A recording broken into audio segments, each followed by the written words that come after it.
जय श्री कृष्ण चैतन्य प्रभु नित्यानंद, श्री अद्वैत गदाधर श्रीवासादि गौर भक्त वृंद। हरे कृष्ण कृष्ण कृष्ण हरे हरे, हरे राम राम राम हरे हरे। श्रील प्रभुपाद की जय, श्री कृष्ण चैतन्य महाप्रभु की जय, षड गोस्वामी की जय, अनंत कोटि वैष्णव वृंद की जय, निताई गौर प्रेमानंदे, हरि हरि बोल। Thank you very much, Dhāmeśvara Mahāprabhu, for once again kindly being here for hosting the 13th session on Shri Caitanya-Śikṣāṣṭakam. Till now, we have covered 12 sessions, and in these 12 sessions, we have discussed the first verse of the Śikṣāṣṭakam, and there are a total of 7 adjectives of the term Shri Krishna Sankirtanam, and we have discussed all the way till the 6th adjective. Last time, we saw the views of the previous commentators, wherein the previous commentator specified what is the meaning of prati-padaṁ, pūrṇāmṛtāsvādanam. And we saw how the previous commentators interpreted prati-padam to mean in every word, and not only every word, since a word is nothing but a collection of syllables. So prati-padam also means in each and every syllable. Shri Harinam is pūrṇāmṛtāsvādanam. It causes an experience of the highest nectar. So this was explained in the previous session. The previous commentators quoted various songs, especially the song from Chandidas, where Sri Radha also hankers to chant Krishna's name because she finds so much nectar within it. And then we also discussed philosophically what is the Mukhya Lakshan, the main characteristic, and Gauna Lakshan, also known as the Swarup Lakshan and Tatastha Lakshan of Sri Harinam. And then we saw that how this characteristic, Pratipadam Pūrṇāmṛtāsvādanam, is the Swarup Lakshan of Shri Krishna Sankirtanam. It is the inherent quality of Shri Krishna Sankirtanam. Now we are continuing from that point onwards. And dear devotees, I thank all of you that you are present here in this 13th session of Shri Caitanya Siksastakam. Dear devotees, before we continue, I'd like to once again offer obeisances to Shri Caitanya Mahaprabhu. Śikṣāṣṭakamritabdhau yo majjan majjayati svakan sagaurangas tatastham mam kadabdhau krakshyati swayam. While drowning himself, Sri Gauranga simultaneously causes his near and dear ones to drown in the nectar ocean of Sikshastakam. I am a mere bystander, waiting at the shore. When will Sri Gauranga forcibly pull me in that nectar ocean? Dear devotees, we are discussing the first verse, but before we begin, I'd like to specify a quote by Srila Bhakti Siddhanta Saraswati Thakur Prabhupada. In a particular letter, he said that Naam is understood deeply by understanding Naam Tattva from Shastra. This is what Srila Bhakti Siddhanta Saraswati Thakur said in a letter. He said, what is the nature of Srinam? Eventually, all this understanding appears spontaneously in the heart of one who chants Srinam. The essential nature of Harinam is revealed by listening to Shastra, reading them, and practicing the teachings given in those scriptures. This is the original Bengali. These are his exact words. Shrinam ki vastu. What is the nature of Shrinam? Tad vishayini sakal alochana apna hoite namocharanakari hriday upalabdhi karite pariben. He says, this understanding appears spontaneously in the heart of one who chants Sri Harinam. And at the same time, Shastra Shravan, Pathan, Uttad Vishayak Anushilan Dwara Sri Namer Swarup Puditahan. That the essential nature of Harinam is also revealed by listening to Shastra, reading them, and practicing the teachings of the scriptures.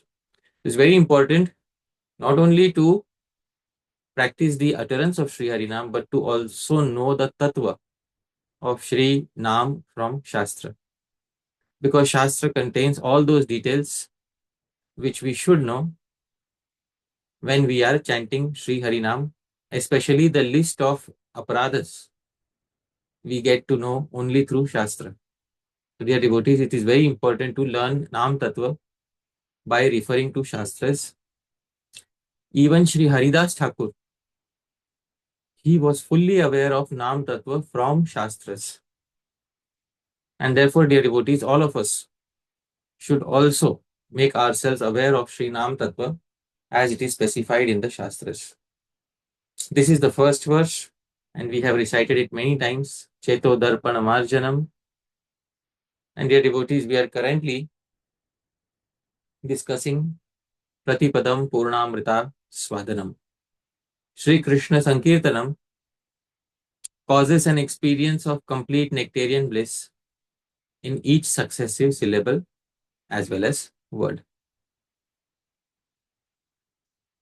So, dear devotees, today's session is going to be a little special because we will be diving into technicalities. So, I am requesting something at the very beginning of this session, that kindly give complete attention to whatever is being said.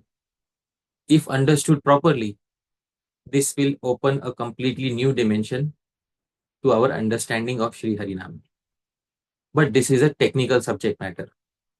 Today, we will be discussing utterance of Harinam. How is Harinam uttered? And this is a very complex topic, because especially how are words uttered, how are syllables uttered, is a topic of discussion in Indian philosophy, and there are many philosophies centered around it. Philosophies such as Spotavad, Varnavad, etc. Today we will be having a glimpse into some of these philosophies. But dear devotees, all of this is connected to prati-padaṁ in each successive syllable as well as word. Let's go back to the commentary of Shri Veer Chandra Goswami. Shri Veer Chandra Goswami was commenting on the phrase prati-padaṁ pūrṇāmṛtāsvādanam. It causes an experience of complete nectarian bliss in each successive syllable as well as word.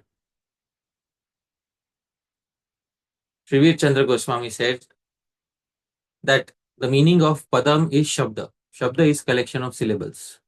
So prati-padam means in each collection of syllables.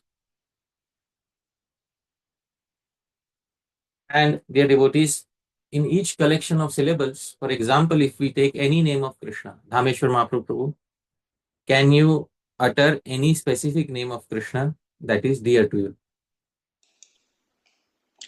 Damodar. Damodara. This name has 4 syllables. Da, Mo, Da, Ra. Prati-padam. In every syllable, there is Purna, Amrita, Aswadanam. But in order to understand this, we first need to understand how words are uttered. So the science of utterance of a word is specified by our previous Acharya, Srila Vishwanath Chakravarti Thakur. So let's go and sit near Srila Vishwanath Chakravarti Thakur, and he will explain to us how every pada, how every term is articulated, is pronounced through the speech faculty. Srila Vishwanath Chakravarti Thakur, in his commentary to Srimad Bhagavatam, 11th canto, 12th chapter, verse number 17, he explains the entire process. Parakhyena nadavata pranena sah guham adhara chakram pravishtaha. he says speech. He starts giving technical terms. Paravak. Speech along with pran enters the Mooladhara chakra. Dhāmeśvara Mahaprabhu, have you heard of the term chakra? Yes. So chakra is a technical concept in the tantras, and there are 7 chakras in the body. And Srila Vishwanath Chakravarti Thakur is taking us through a technical topic. Dear devotees, if it is difficult to understand immediately, please don't worry. I'll try to simplify the topic as much as possible. For the time being, let us hear what he has to say. Since then it takes on a subtle mental form and becomes known as Pashyanti Vak around the Manipur chakra. Then it attains the area around the Vishuddhi chakra and becomes known as Madhyama Vak. Finally, it comes out through the mouth using short and long syllables beginning with Ka. This final level of speech is known as Vaikhari Vak. A very technical topic. Dear devotees, this needs to be simplified. So let us understand from other Shastras what Srila Vishwanath Chakravarti Thakur is speaking about. Dear devotees, Shastras explain that there are 7 main chakras. These chakras are also known as places where Kundalini Shakti resides within the body. And these chakras are where prana, the life airs, flow. These chakras are shown in the diagram. It begins with Mooladhara chakra. Mooladhara chakra is at the base of, where we sit. It is at the base of our navel, between navels and genitals. It is at that base, that is Mooladhara chakra. So when we sit in this position, so the Mooladhara chakra is at the very bottom, and it is shown in the diagram. Above Mooladhara chakra is Swadhisthana chakra. Above that is Manipurak chakra, also known as Manipur chakra. Above that is Anahat chakra, then Vishuddhi chakra, then Agya chakra, and Sahasrara chakra. These are vital points of flow of Kundalini energy within the human body. Dear devotees, the Tantras explain how speech is produced. In the Tantras, it is explained, Swatmechha Shakti Ghatena Pranavayu Swarupatah Mooladhare Samutpannah Parakyo Nada Sambhavah. First step, the living entity desires to speak. This is step 1. Whenever speech is uttered, first comes desire. This desire forces the life airs to generate a nad, a very subtle sound, in the Mooladhara chakra. Dhāmeśvara Mahaprabhu, where is the Mooladhara chakra located? At the bottom of your seat. Yes. So believe it or not, dear devotees, sound begins at Mooladhara chakra. Many of us think that sound begins in the heart, or sound begins from our throat. But sound actually begins in the Mooladhara chakra. And for those of us who don't believe it, your mic is muted and you can loudly shout out, hey. And when you loudly shout out, you will feel that there is some movement produced in the area around Mooladhara chakra. When you shout out loudly, you'll immediately feel that there is movement produced in the Mooladhara chakra. So you loudly shout out, hey, and it immediately gives the entire force begins from the Mooladhara chakra.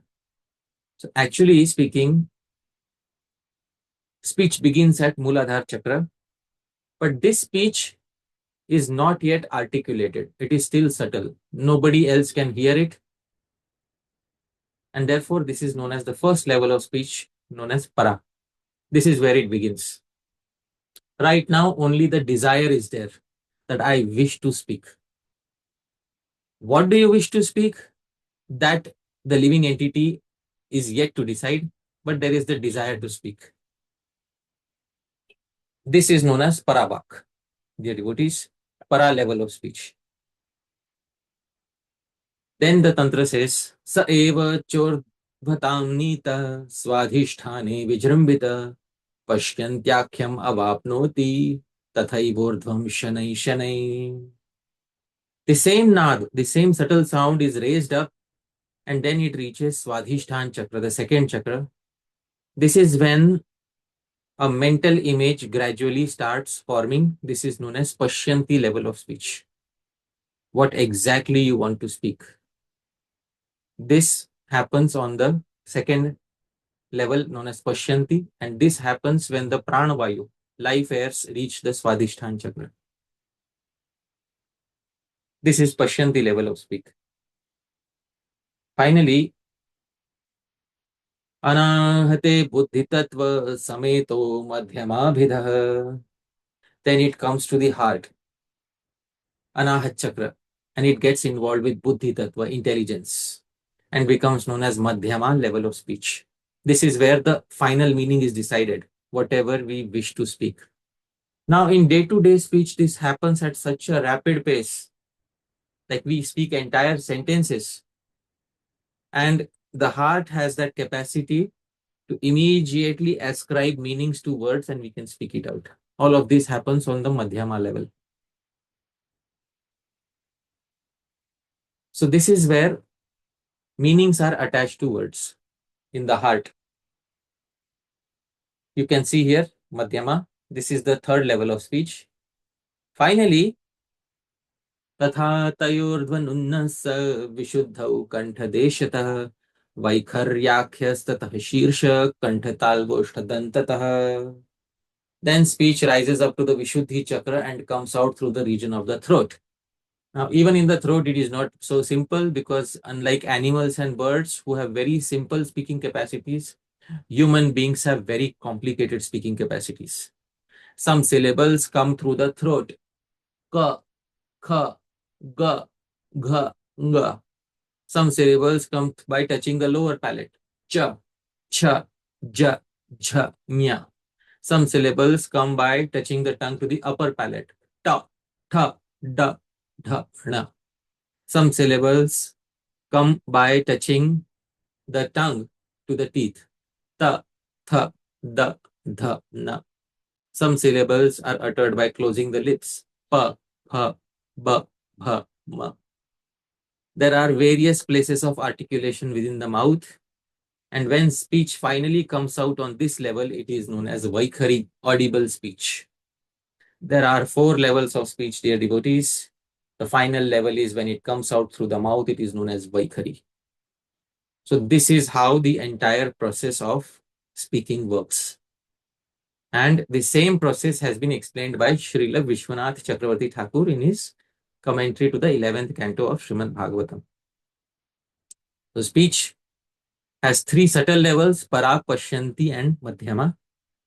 And finally, speech comes out in the gross form so that others can hear, and that gross form is known as Vaikhari.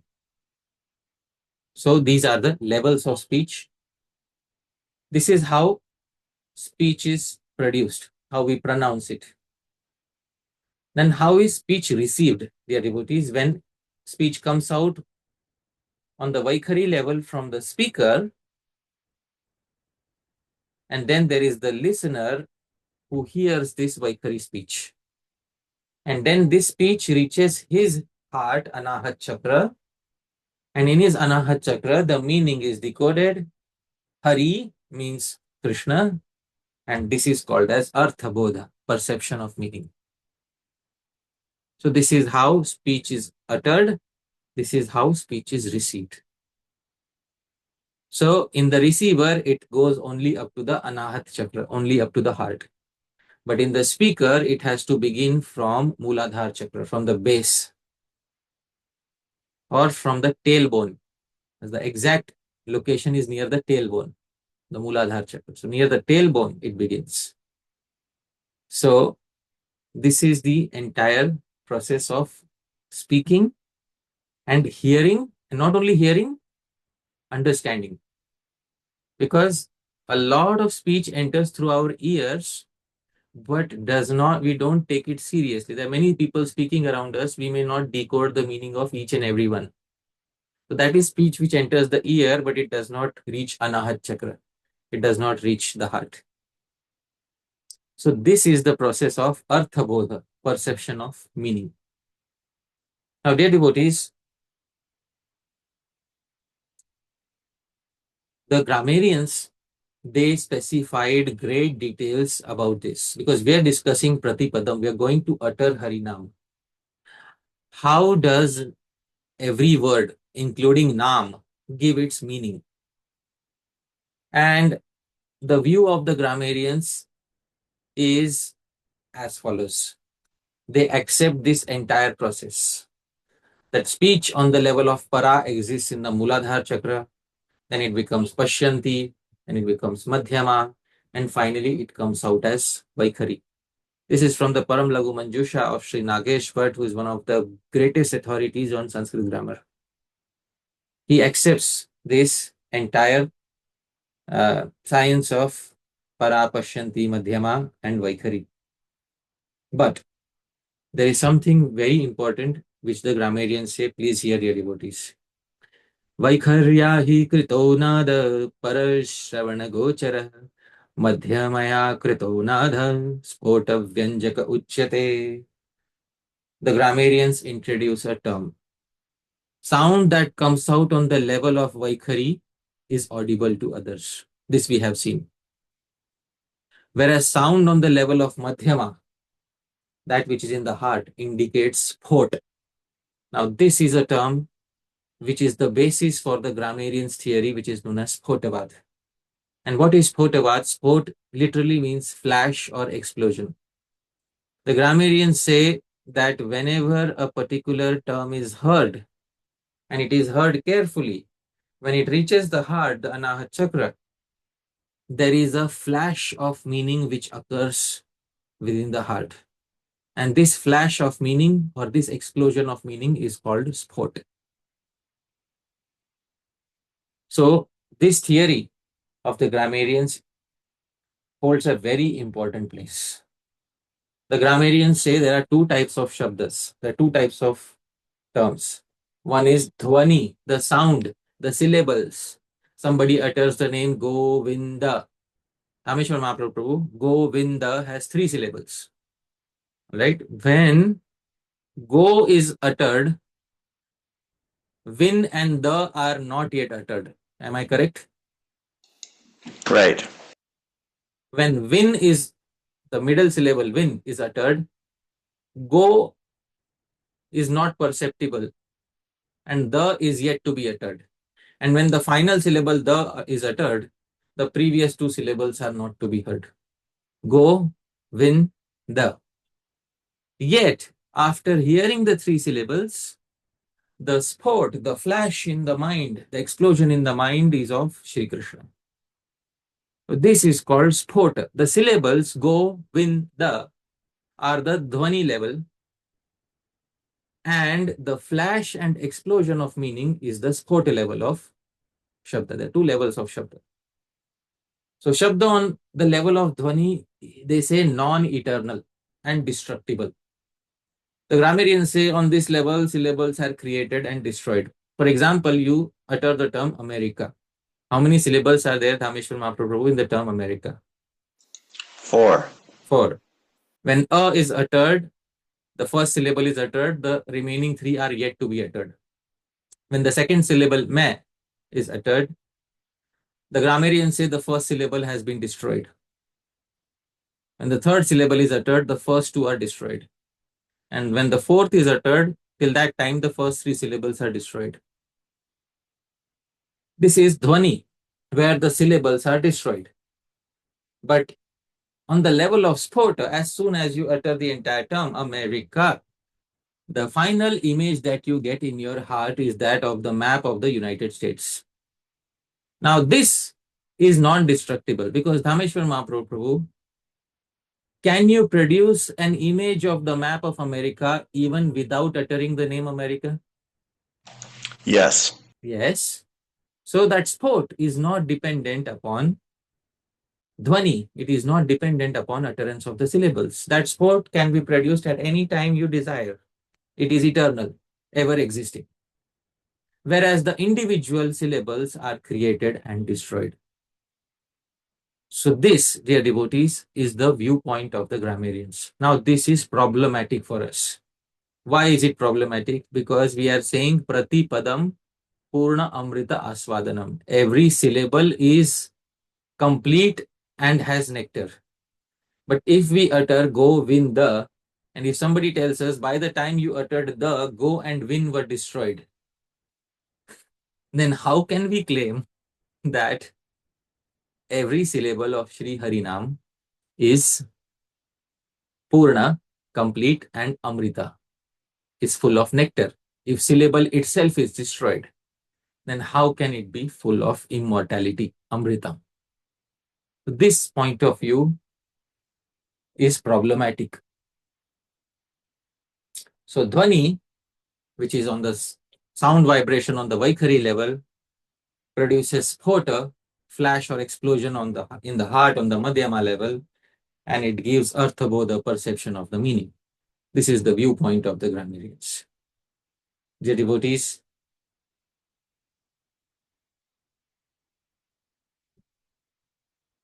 so according to the grammarians, when a person hears the term Hari, it goes to his Anahat chakra, but what they call it is spota. Spota is explosion or flash, which gives the intended meaning. This is according to grammarians. In Sanskrit, grammarians are known as Vaiyakarana. According to grammarians, this is the phenomenon that takes place. Now, dear devotees, there are some people who don't agree with this. The school of Nyaya is in stark contradiction to the grammarians. They don't accept this point of view.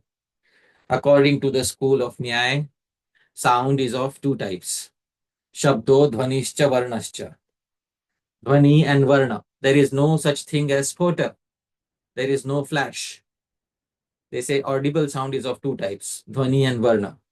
Sounds produced by musical instruments don't have any syllables. Dhāmeśvara Mahāprabhu, do the sounds of musical instruments have any syllables such as A, B, C, D, etc.? No. No. So that is Dhvani. And Varna are those sounds which are produced by human effort. So all the syllables produced by human effort are known as Varna. There is nothing called as phota. There is no, they don't accept the existence of spota or flash. According to them, collection of syllables is term and collection of terms is a sentence. That's it.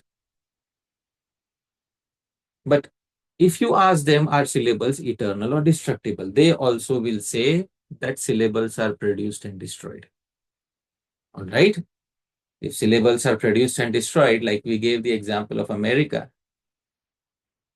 then how does one get a mental image? At least the grammarians will say you have a flash or explosion, spot. But how will the Nyaya Shastra experts say, how do you get a mental image when a term is uttered? They give a wonderful analogy. They say, just as morsels of food are created and consumed, these morsels eaten one after another give a samskar, impression of satisfaction to the eater.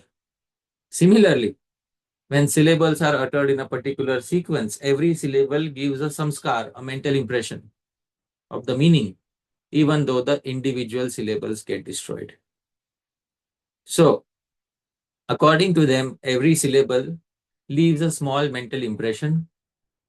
And it's not that, you have to wait till the end to get the mental flash. Every syllable carries a bit of a mental impression. And just as eating morsel after morsel gives satisfaction to the stomach, uttering syllable after syllable leads to the final meaning. But syllables are created and destroyed. This is the viewpoint of the Nyaya school of thought. So, according to Nyaya viewpoint, all Varna syllables and Shabdas are created and destroyed. There is no such thing as phota. There is no mental flash or explosion. Just the successive utterance of syllables creates some mental impressions, and these mental impressions give the meaning of the term. Just as eating successive morsels of food leads to satisfaction of hunger. If a question is asked to the Nyaya school, what about the terms in the Vedas? What about Harinam? They say even the syllables in the Vedas are destructible. So, Nyaya school does not accept the eternality of the syllables of the Vedas. This is problematic again, because they will say the syllables of Harinam are created and destroyed. Fortunately, there is the school of Mimamsa. Mimamsa also accepts term is nothing but a collection of varna syllables. In the Prakaran Panchika, it is said, Kaha Shabdo Vimata Varnaha Tesham Eva Shrotra Grahyatva. Terms are nothing but collections of syllables. Words are nothing but collections of syllables. Finally, the ears hear one syllable at a time. The ears do not hear the entire term, they hear one syllable at a time. And according to Mimamsa school, Varnas are eternal. There is no separate phenomenon called as phota. The sound generated by the syllables, one after the other, finally gives the artha meaning of the term. So how does the Mimamsa school justify that Varnas are eternal, syllables are eternal? They are not destroyed. This philosophy is called Varnavad. And on the opposite side is Spotavad. Spotavad says syllables are created and destroyed. Varnavad says syllables are never destroyed. They are eternal. So, the proponents of Mimamsa say, Tavat kalam sthiram chairam kah paschat na shayishyati. It is certain that a varna stays for a certain amount of time. Every syllable stays for a certain amount of time. Dhāmeśvara Mahāprabhu, when we uttered the term America, the syllable a, me, ri, and ka, all of them they stayed as it is for a certain amount of time. Do you agree? Yes. Yes. But there is nothing to destroy them. Ordinary objects such as phones, pots, or material objects that you see, they are destroyed by weapons or instruments or by passage of time. But Shabda has no factor which can destroy it. It is more subtle than these material objects. It is not destroyed. It just disappears. And then it appears again. It is never destroyed. So this is called Varnavad. So syllables are not destructible by weapons, weather, etc. They are not ordinary material objects. And they give another example. When a term containing multiple instances of the same varna, same syllable is uttered. For example, in the term Nanda Nandana, the syllable na is present 5 times. I have highlighted 5 times. Nanda Nandana. The syllable na, nakar, is present 5 times. So Dhāmeśvara Mahāprabhu, do you say that 5 different nas are uttered, or do you say that the same na is uttered 5 times? The same na is uttered 5 times. Which means that the syllable should be eternal. Otherwise, you would have to say that 5 different nas are uttered instead of saying that the same na is uttered 5 times. Which means that the syllable simply disappears and appears at different points of time within the word. They also give an example. For example, if I saw Dhāmeśvara Mahāprabhu 10 years ago in Varanasi, in Kashi, and 10 years later I see him, is that a different Dhāmeśvara Mahāprabhu, or is he the same person, Prabhu? Same. Same person. So when you are seeing the syllable na at different points of time, it is not that the first was destroyed and a new was produced, and the second was destroyed and the third new one was produced, and the third was destroyed and the fourth new one was produced. No, no, no, no. The syllables are existing as substances within the sky. They just appear and disappear. Another example. When 5 people utter the name Hari, do we say that 5 people uttered 5 different names, or do we say that 5 people uttered the same name? Dhāmeśvara Mahāprabhu. Same name. Same name. Which means that even if uttered by different people, the syllable is the same. This is the point of view of Mimamsa. A very important point of view. Why? Because the school of Mimamsa champions the eternality of the Vedas. They say that Vedas are eternal. All the syllables also have to be eternal. This is the school of Mimamsa. So they say that the varnas or the syllables of Vedas are eternal, non-destructible. And you don't need a separate instrument named spota to give meaning. These syllables are themselves capable of bestowing meaning. So there is no separate phenomenon named spota, flash of meaning. So this theory is called as Varnavad. And in stark opposition to Varnavad is Spotavad. And these two philosophies have been arguing with each other since a long, long time. Perhaps since the beginning of time. Varnavad and Spotavad. We give respect to both of them. Both of them have their respective merits. But we should now summarize the various views. Dear devotees, there is the view of grammar, there is the view of Nyaya, there is the view of Mimamsa. Let's understand. Dear devotees, please pay close attention. First question. Is Varna, is syllable, or is a collection of syllables eternal in nature? The Vyakaran grammar school says it is non-eternal since it is created and destroyed. Same line of thought is taken by the Nyaya school. But Mimamsa school is in opposition, says Varna is eternal in nature. Second point, how is Artha, meaning, perceived? The grammar school says Varnas generate Dhvani, sound, which leads to Spota, flash of meaning. The Nyaya Shastra school disagrees with the grammar school on this point and says successive Varnas, successive utterance of syllables results in a mental impression that gives meaning.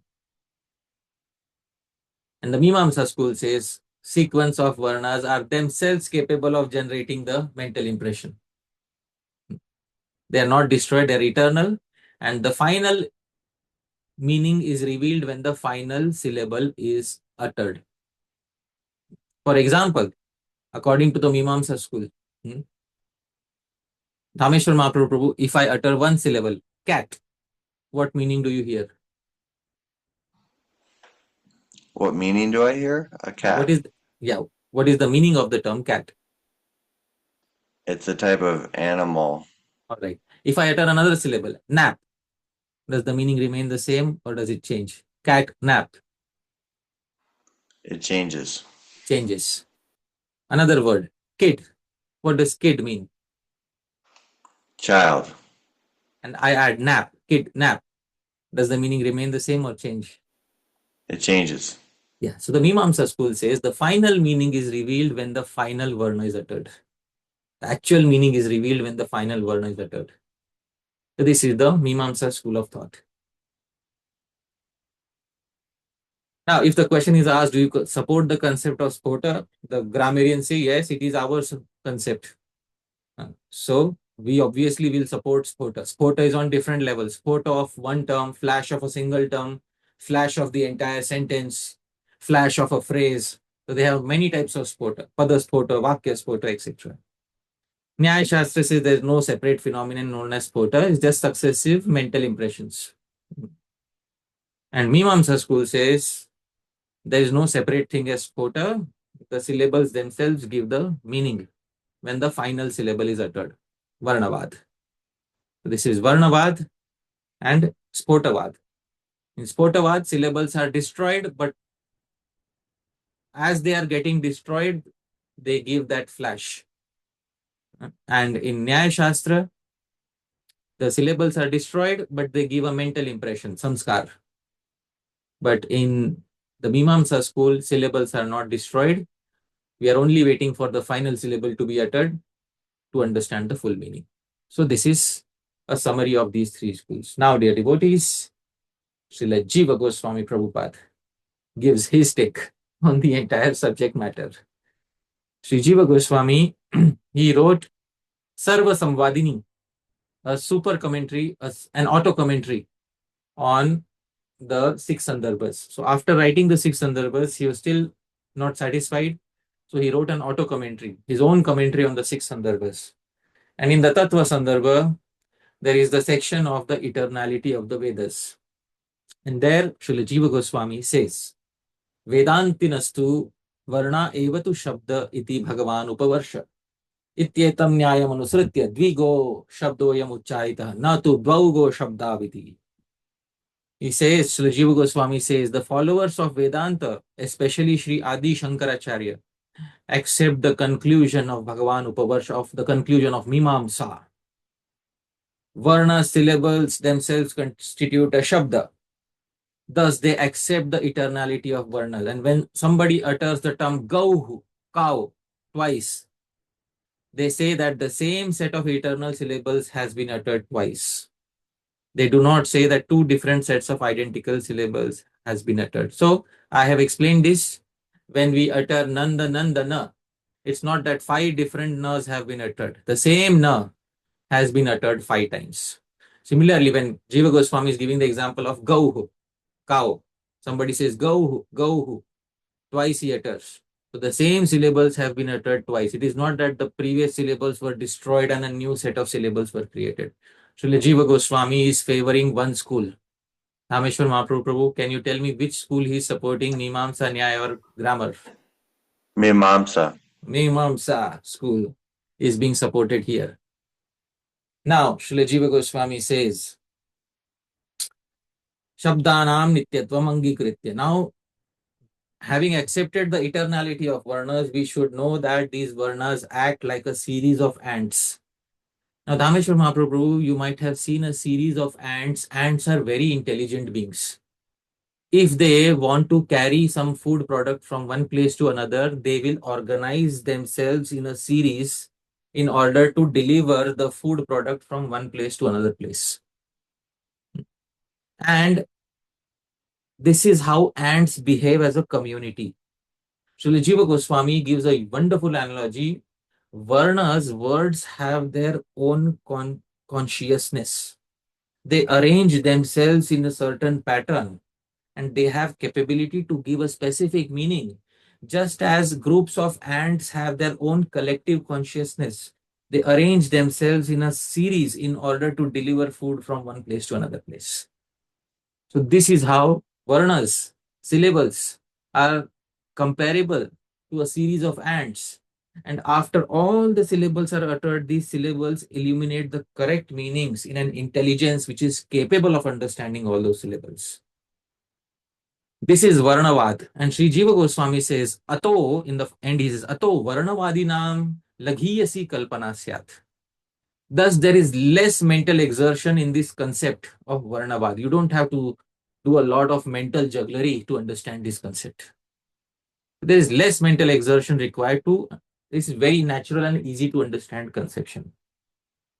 Then he says, Photavadinam too. Jiva Goswami says, on the other hand, there is the school of Photavad. They are guilty of 2 faults. Jiva Goswami says, what are the 2 faults?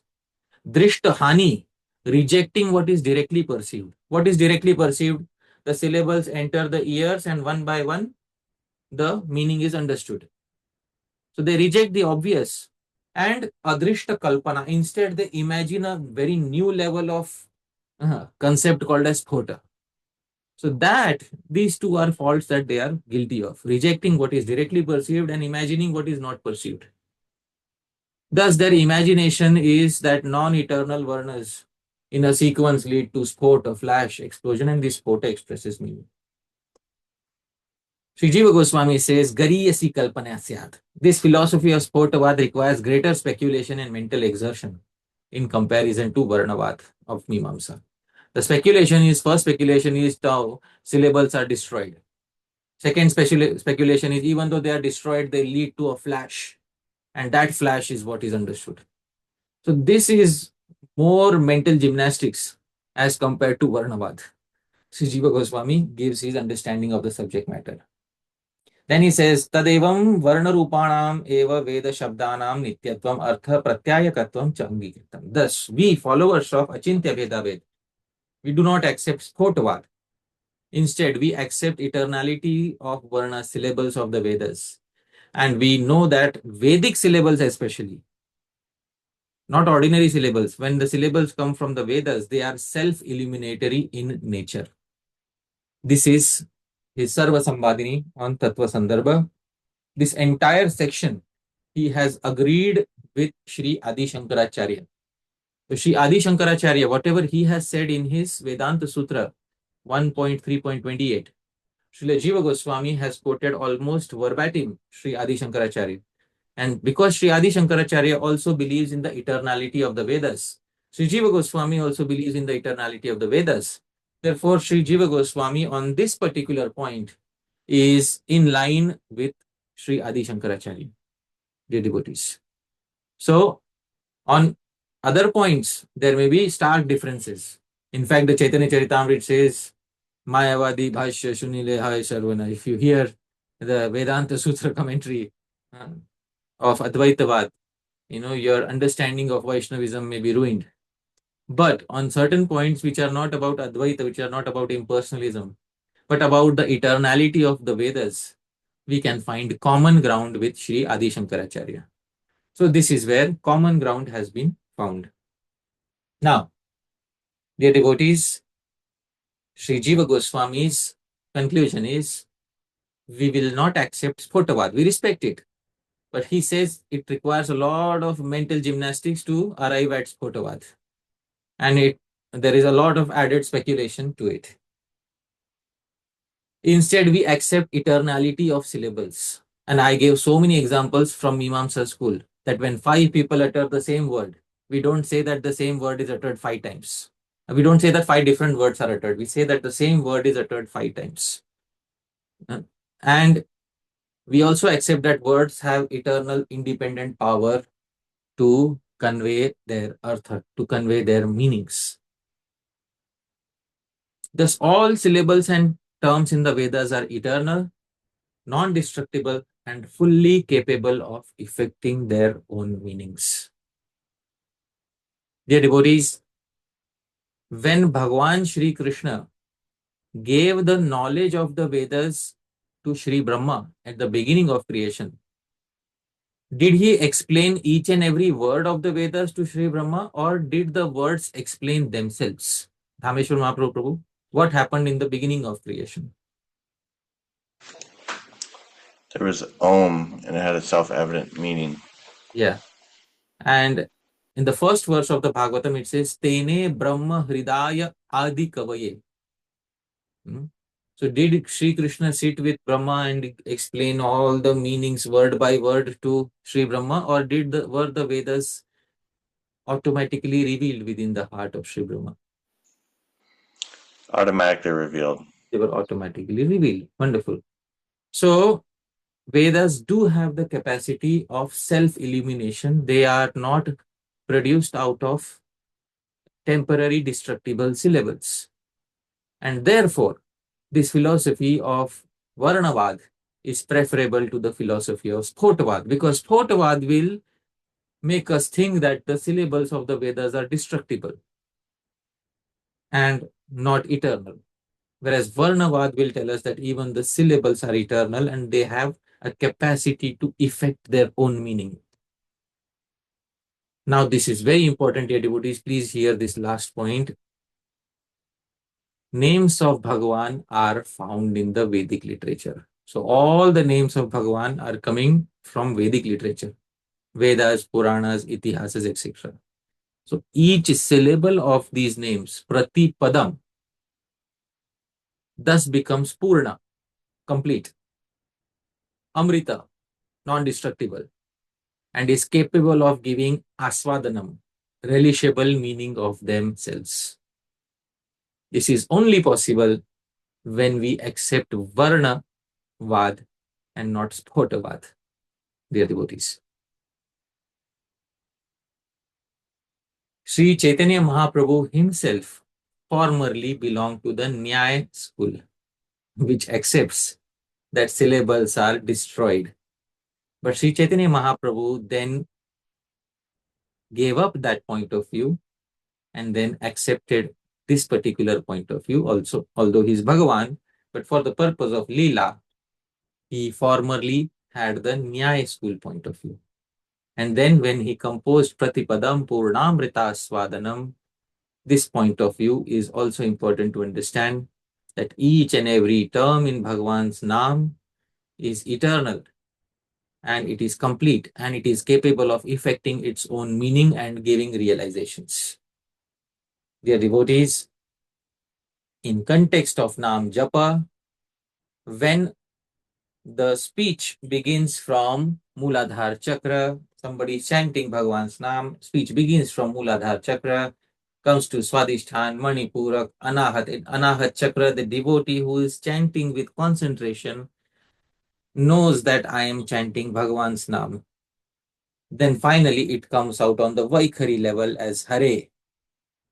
But dear devotees, in Japa, there is nobody else to hear. Voice comes back to one's own ear and goes back to one's heart in the Anahat Chakra, because that is what Japa is. Mano madhye sthito mantro, mantra madhye sthitam manah, mano mantra samayuktam etadhi japa lakshanam. Finally, the mantra should enter back into the mind, and the mind should be firmly situated in the mantra. This seamless connection of mind and mantra is the characteristic of ideal japa. So here, the meaning of Hare Krishna happens on Anahat Chakra level. It is uttered on the Vaikhari level, comes back to the ear, goes back to the heart, to the Anahat level, and then the final meaning is again revealed. So intention-wise also we are chanting Bhagavan's name, and as a receiver also we are receiving Bhagavan's impression, the devotees. So, but there is greater depth to this, because actually speaking, when we chant Harinam, are we chanting ultimately for our own pleasure, or are we chanting so that Bhagavan can hear and he can derive pleasure? So for whose pleasure are we chanting Harinam? Dhāmeśvara Mahāprabhu. Krishna. Krishna's pleasure. So the ultimate listener of the sound is already present in the heart, and he receives the sound first on the way out, and then he also receives the sound on the way in. And he is very merciful, because if ordinary terms are uttered and if we switch the syllables, the meaning changes. For example, Nadi means river. If we reverse the syllables, Dina changes the meaning, poor. In Vedic literature, if you switch the syllables and you're uttering mantras, it may give a negative reaction, and we have seen the example of Vritrasur. But Bhagwan's Naam can give the full result even if the syllables are out of order, as long as the intention of the reciter is to indicate Bhagwan. The example of this is Sri Valmiki, who uttered Bhagwan Ram's Naam out of order. In the Krittivas Ramayana, it is specified that Narad Muni instructed him to chant in reverse order. Mara mara baliteya ila Rama nama paila sakala pape muni paritranam. The Krittivasi Ramayana specifies, Sri Narad Muni told him, chant Mara Mara Mara Mara Mara Mara Mara Mara. But because the intention was to indicate Bhagavan Ram, even though the syllables were flipped, Sri Valmiki got the full result of chanting Ram Nam. Dear devotees, even if Hari is not indicated, but if the syllables are in place, Sri Harinam can give the desired result. Example is Ajamil. The Srimad Bhagavatam says, Mriyamano Harer Nama Grinan Putropacharitam Ajamilopyagadham Kimuta Shraddhaya Grinan. By merely calling out the name of Hari addressed to his son at the time of his own death, Even a sinner such as Ajamil attained to Sri Vishnu's abode. What then should be said of a person who utters Harinam with faith and devotion? So two cases, dear devotees. When Hari is indicated, but the syllables are flipped. Example is Valmiki. The second case, when Hari is not indicated, but the syllables are intact. Example is Ajamil. The syllables were intact in the case of Ajamil, but the personality was not indicated. He was indicating his son. In the case of Valmiki, the personality was intact within the heart, but the syllables were flipped. The devotees, these are two examples. And in the case of Valmiki, the syllable became Purna, complete, even though it was reversed. In the case of Ajamil, it bestowed Amrita, deathlessness, upon Ajamil. Purna, Amrita. And the devotees, it is so relishable that even Bhagavan comes for relishing it. Dui hetu avatari, laya bhakta gana, apane aswade prema, nama sankirtana. Thus, with two intentions, the Lord appeared with his devotees and tasted the nectar of prema with the congregational chanting of Sri Harinam. It is aswadanam, so relishable that Sri Radha also wishes to relish it. In the previous session, we saw a song from Sri Chandidas, which expressed the same.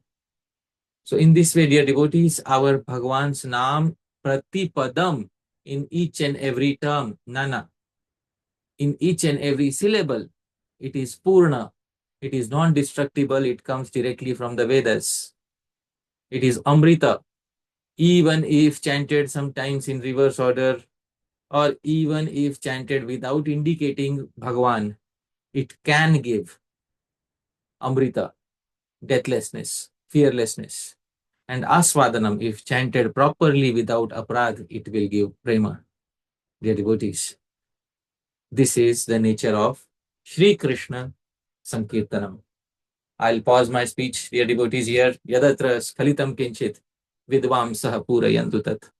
Yadatra saushthavam kinchit tad guroreva me nahi. Yadatra skalitam kinchit. If there are any mistakes that I committed in speaking this, vidvam saha, your learned devotees, purayantu tat. Please correct any mistakes.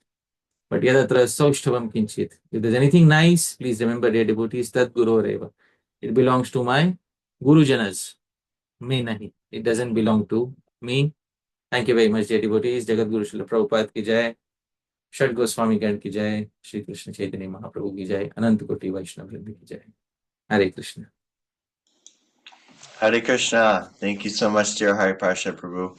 What a wonderful class. I mean, so it's like it's new. You know, we're learning new things and in greater detail that deepens our understanding and appreciation of a text we've been hearing and chanting for so long, Śrī-Caitanya-Śikṣāṣṭakam.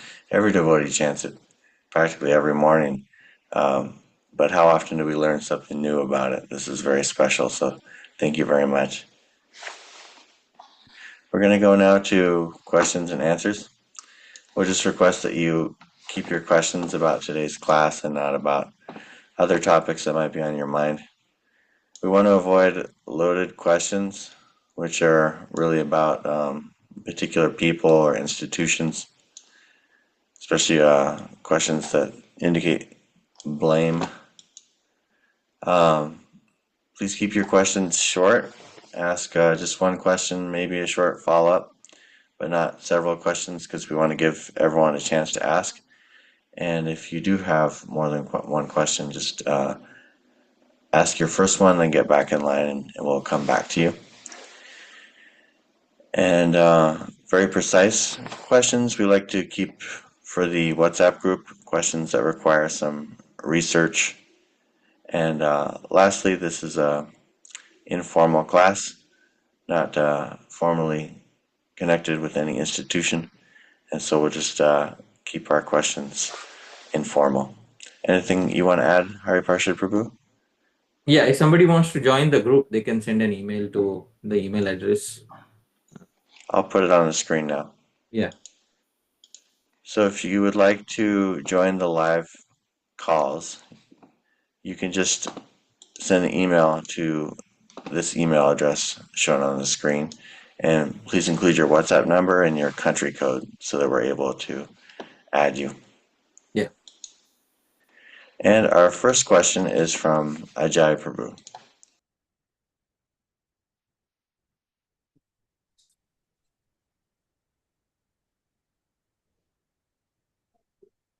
Hare Krishna Prabhuji. Thank you so much for this wonderful class. Some of the references were so astonishing and amazing. My question is, like when you say I remember in Updeshamrit class when you explained the uh, methods for ideal japa. So there was one thing that when we chant Hare Krishna Mahamantra, so that picture of something like a leela or anything that goes on within our subconscious mind, but that does not require uttering of the word, uttering of the syllables. That comes automatically when we think, oh, we're going to chant the holy name. So that automatically comes within our mind and within our heart. So how to like understand that? See, japa is also on the manasik level, also on the mental level. You need not utter any syllables on the Vaikhari level. So, japa can also happen on the manasik level. Utter within the heart and hear within the heart. That was specified as one of the types of japa. So, Yes. But even in that japa, the syllables need to be visualized by closing the eyes. It was specified in detail how manasik japa works. But you don't need to bring it to the Vaikhari level, to the speech level.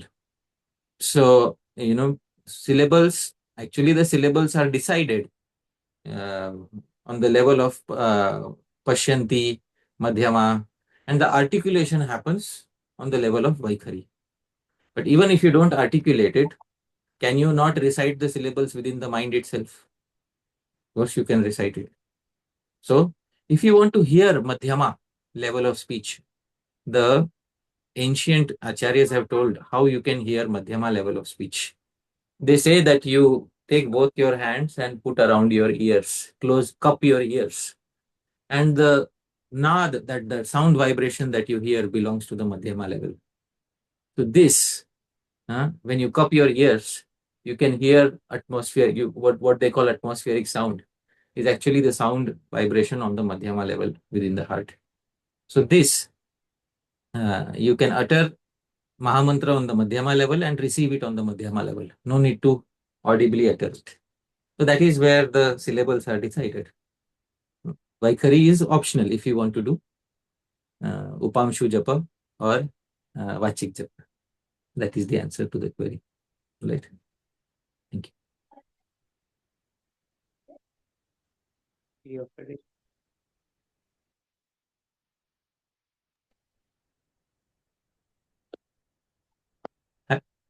Hare Krishna. Hare Krishna. Yeah.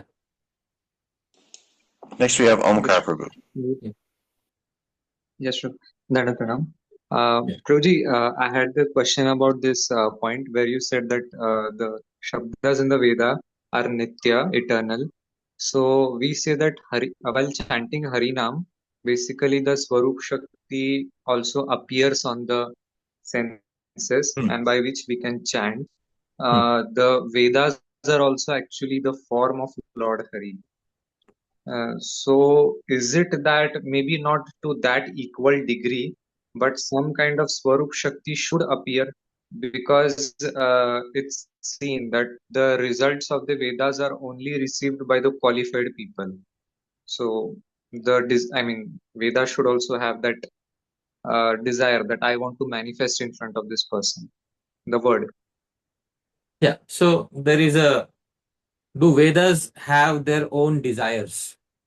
In short and sweet, do they have their own potency? Do they have their own desires of manifesting? Yeah, there is a verse and it is quoted in the Tattva Sandarbha of Jiva Goswami. Bibhetyalpa shrutad vedo mamayam praharishyati. The Vedas are afraid of a person who has not learnt completely. And what is the fear of the Vedas? Mamayam praharishyati. That this person will harm me. I will share my screen. And this is what is specified in Tattva Sandarbha. Bibhetyalpa shrutad vedo, this should be vedo. Bibhetyalpa shrutad vedo, mamayam chalayishyati. Some reading mamayam praharishyati. So, the Vedas are afraid of a person who has incomplete knowledge and tries to recite them because, the Vedas fear that this person will harm my cause. So, there are verses like this which indicate that the Vedas have their own power of thinking and bestowing the intended meaning upon the apt receiver. So that is the answer to the query. Yes, so just a small point. Like we explain how Swarup Shakti descends and then we can chant Harinam. So is it any same thing for Vedas also? Is there Yeah, any same thing, yeah, something like of that? course. It is said that यस्य देवे परा भक्तिर यथा देवे तथा गुरो तस्यैते कथिता hi artha prakashante mahatmana. The meanings of the Vedas only become manifest to somebody who has bhakti in Bhagavan and in the Guru. So obviously a similar line of thought applies even for studying the Vedas. So there is the story Yes. of So uh, Uddalak Aruni. You might have heard the yes, story of Uddalak yes, yes, Aruni. He was not very, he was in his Guru's ashram, and Guru used to make him do some agricultural work because he was not, very proficient in learning the Vedas. But one yes, fine day, there was a huge rainfall, and the water from the river stream started entering into the farm. And there was nothing to prevent that water. So Aruni tried to, um, put some, he tried to close that gap, but the water flow was very strong. So that mud could not stay. So Aruni himself he himself lied down. The next morning, the Guru was searching for his disciple. And then the Guru found his disciple prevented water from entering into the farm by lying down as a barrier himself. The Guru was very pleased and he gave the blessings. You will have the import of the entire Vedas. And later, Aruni himself became a Vedic Rishi.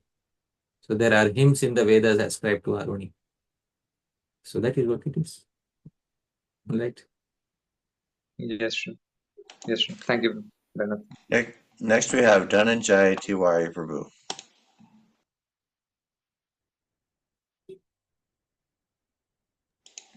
Hare, Hare Krishna Prabhuji, Dharam Pranam. Thank you for this is one of my favorite Nam Japa, and wanted to just extend to understand. I've heard that moment we do Japa, Krishna is dancing on our tongue. I've heard this from many. So how to interpret or understand this particular phrase that you mentioned about the Shabda. But now, imagining that Krishna is dancing on our tongue is, how should we understand this line? Many acharyas have also mentioned this. Um, There is a verse by Sri Rupa Goswami, Tunde Tandavini Ratim Vitanute. In that verse, it is said, Krishneti Varna Dvai, the lady of two syllables, and these two syllables are Krish and Na. So these two syllables are packed into one personality, and that personality is feminine, lady. okay. And that lady, Tunde Tandavini Ratim Vitanute. Tunde, when she enters into the mouth, Tandavini Ratim Vitanute, she dances in the assembly hall of the mouth and distributes immense joy within the mouth. But who is sitting within the mouth to receive that joy? So there are 32 Dvijas. One meaning of Dvija is twice born Brahmana. Another meaning of Dvija is twice born teeth, because teeth also take birth twice, milk teeth and Yeah. permanent teeth. So Yes. there is a poetic meaning going on here. Tunde Tandavini Ratim Vitanute. Sri Rupa Goswami is using poetic literary ornaments in order to make a point. Sometimes people take it as, that you have to imagine Krishna dancing on your tongue while you're chanting. That you don't have to do. You just have to follow the process given by the previous acharyas, and that process is that manu madhye sthito mantro, mantra madhye sthitam manam, manu mantra samayuktam etat hi japalakshanam. Focus on the syllables of the mantra, focus on the inherent meaning of the mantra, and make sure that the mantra and its meaning are closely aligned with your mind and heart as you chant your japa. You don't have to do any other extra meditations, because those are poetic descriptions of Harinam. And if they happen naturally, if you get that realization naturally, that is very nice. Otherwise, just follow the standard process given by the previous acharyas. That is the answer to Ji the Prabhuji. query. Right. Ji Prabhuji. Thank you so much. Yeah, thank you. Next we have Krishna Jivani Mataji. Please unmute, Mataji. We can't hear you. Sorry, I showed as unmuted here. Thank you, Prabhu. Hari Parshad Prabhu, thank you so much. The scale of your intellectual depth and shining a light on what the scriptures show is staggering. I had a question, Prabhu. When we do inattentive chanting, despite making a vow in the beginning of a round, I'm going to listen and chant attentively. Somewhere in the middle, all that intention is lost, and we find ourselves that we were not inattentive. What happens to the receiving process when we don't chant inattentively? Does it reach the anahata chakra level? When we are not inattentive or when we are not attentive? Sorry, when we are not attentive. Question had inattention within it. So there is no problem. But when we are not attentive, it doesn't reach the heart. It doesn't reach the heart. It doesn't give that samskar of bhakti, which is expected. And when that samskar of bhakti is not present, then it only reaches until the ear.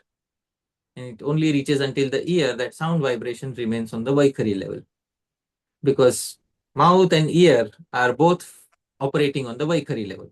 The reason why Vaikhari, Madhyama, Pashyanti and Para were described today, so that we can understand how Harinam manifests on these various levels. So Vaikhari and Madhyama, Pashyanti, Para. While uttering, it should come from the Para level. Every speech comes from the Para level while uttering. But while receiving it, it should end up on the Madhyama level. It should enter the heart. If it doesn't enter the heart, then our Nam Japa is not attentive.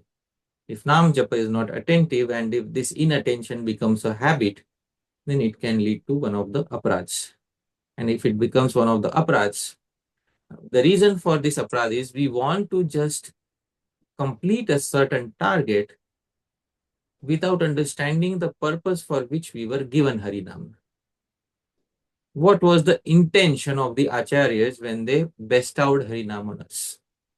The intention of the Acharyas was not so that you do a verbal exercise every day for 2.5 hours. This is not the intention of the previous Acharyas. The intention of the previous Acharyas is that this Nam should enter within the heart. And because Sri Rupa Goswami in that verse, Tunde Tandevini, she enters the mouth, she dances. She enters the ear, she sprouts. She enters the heart, she takes over the senses. That is what the verse says. So finally, it should end up within the heart. And if it is not ending up within the heart, then it means that somewhere we are not understanding the spirit of the law. We understand the letter of the law. 16 rounds you have to do every day. We don't understand the spirit of the law that has been given to us. So a more mature sadhaka will understand the spirit of the law. What was the purpose with which 16 rounds were given? So that is required, and every devotee should try to chant their japa as attentively as possible. And one should not on purpose. There are some devotees who sometimes do it on purpose. That where they're chanting, they have their attention on their phones or on their computers or something like that. So on purpose, we are disrespecting. So that should definitely be avoided at all costs. So that is the answer to your query. Right? Thank you, Prabhu. Next we have Kanai Sundar Prabhu. Hare Krishna, Prabhuji. Thank you so much for your class, Prabhuji. My question was regarding the self-revealing nature of the name, Prabhuji. Because so that is so, but how do we understand the word Hare as meaning Radharani and also Krishna? So that self-revealing nature of the name, how does it takes place? So that would mean also there is some intellectual adjustment on the part of the chanter, or how Right. do we understand? So Nam is self-revealing, but Nam has various meanings. So how is it decided which sadhaka gets which meaning?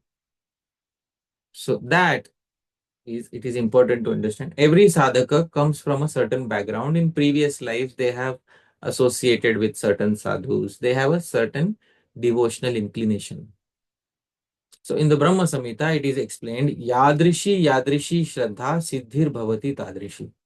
Yadrishi Yadrishi Shraddha, the natural innate inclination that you have.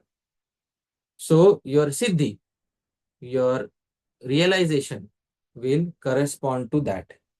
I will quote that particular section of Brahma Samhita. It is, we only have the 5th chapter of Brahma Samhita with us. It is in the 61st verse. Here it is, Yadrishi Yadrishi Shraddha Siddhir Bhavati Tadrishi. This is 5.61 Brahma Samhita. The translation says, the realization will correspond to the nature of one's faith. So this faith is from previous lives and from the current life. So from previous lives, sadhus will have told us what is the meaning of a certain term. From previous lives, sadhus have told us that this term has this meaning. And in this life, because we have association with those sadhus from previous life, the meanings are self-evident to us and we stick to a particular meaning. We take a particular meaning with us. So that is the meaning which finally becomes revealed at the time of perfection. So that is how this entire thing works. According to the nature of one's faith, the revelation, your heart becomes attracted to a specific meaning. That is what it is. Right? Thank you. Next we have Parama Karuna Prabhu. Hare Krishna. Dandavat Pranam Prabhuji. Am I audible? Yeah. Hare Yes, Krishna. So here we have several devotees listening to your class. Oh, wonderful. Damodar Prasad Prabhu is here from Seattle. My pronouns. And Mataji and Ram Tulsi Mataji also from Seattle, and My pronouns. My my wife. So I think some of us have questions, so we can either come back in line or Sure. one or something like that. But each one has one question. So we'll begin with the most burning question that somebody has. Okay. So Damodar Prasad Prabhu, you want to go ahead? Sure. You can come here and. Yeah. Hare Krishna Prabhuji. My pranam. So my question is, Prabhu, the class which you mentioned, like how we can explain the meaning of each syllable, like Hare Krishna, if complete, and what Ha Right. means. What? Just if you can take 2 minutes to explain that, that's great. Yeah. So the entire term is Hare and the individual syllables are Ha and Re.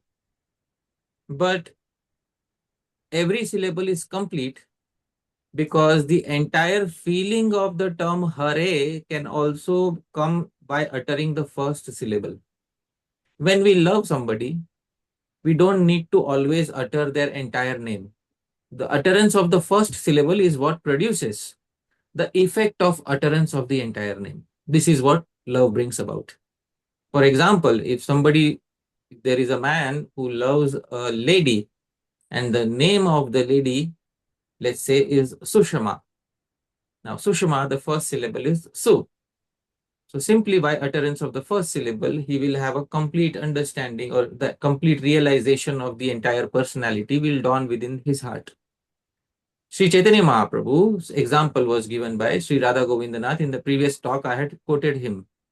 Shri Caitanya Mahaprabhu in Rath Yatra, when Sri Jagannath came out, Chaitanya Mahaprabhu just said chik chik chik k, and he had the full experience of chanting Jagannath.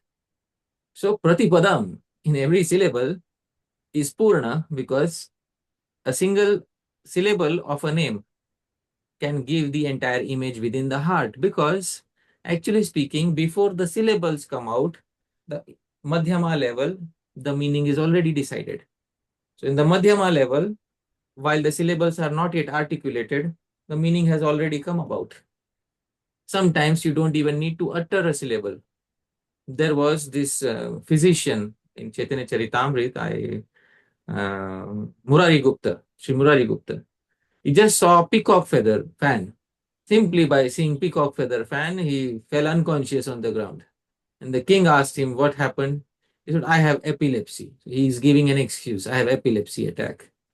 So this is, what to speak of uttering one syllable. Sometimes even without uttering a syllable, you can get the required ingredients to have a complete experience of your specific bhakti ras. So this is the answer to your query. I hope that satisfies your query. Thank you. Hare Krishna. Next we have Premananda Prabhu. Hare Krishna Prabhuji, Dandavat Pranam. Thank you for the beautiful class. I have to watch the recording again to understand some of the technicalities. My question is, in terms of all the technicalities that you explained today, what does Shuddhanam mean in terms of whatever you explained today? All right. So Shuddhanam is that which is found in the Vedas, and in the Namashtakam, Nikhila Shruti Mauli Ratna Mala Dyuti Nirajita Pad Pankajanta, that it is specified that all the Vedas, the crest jewel of all the Vedas, they contain these names, Harinam, at the topmost. And therefore, Shuddhanam is that Nam which is found in the Vedas, which is uttered by the Shuddha Bhaktas, by the pure devotees, in a mood which is tinged with Prema Bhakti. And that Nam, when heard by us, can also give us that same effect of experiencing Shri Krishna Prem. So, in terms of technicalities, Shuddha Nam is Vedic Nam, which is eternal. Its syllables are never produced and never destroyed, and it is capable of effecting its full realization.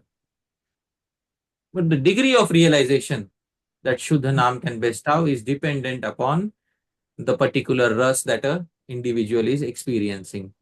So, somebody is experiencing Sakhya ras. So, Prema, Sneha, different levels are attained according to the ras that one is experiencing. Pūrṇāmṛtāsvādanam has different meanings for devotees of different rases. So the ocean swells the most for Madhurya ras because it goes all the way up to Mahabhav. Mahabhav is the highest wave to be attained in the ocean of Madhurya ras. So that is the answer to your query. Right? Thank you. Next we have Saki Sharan Prabhu. Yeah, Hare Krishna Prabhu. Dandavat. Yeah. Please. I had this question of if the Vedas are the breathing of the Lord, right? As we say, Nishwasaha. So does it mean that the breathing of the Lord has all the varnas or syllables? That is the sound vibration. So the breathing of the Lord, if the Vedas came from the breathing of the Lord, does the breathing of the Lord have all the sound vibrations of the Vedas? All the sound vibrations are originally packed into one syllable. That syllable is pranam. So, pranavatmakam sarvam vedam. So, all the Vedas are contained within that one syllable. And when the Lord breathes out, it doesn't simply come out as pranav, as om. It also comes out as Rigved, Samved, Yajurved, Atharved, Itihas, Puranas. So all the syllables and all the hymns of the Vedas and all the Anuvyakyans, the commentaries that are expected to understand the Vedas, they all come out from the breathing of Sri Bhagavan during the time of creation. So all of that, not only the syllables, but the specific order of syllables.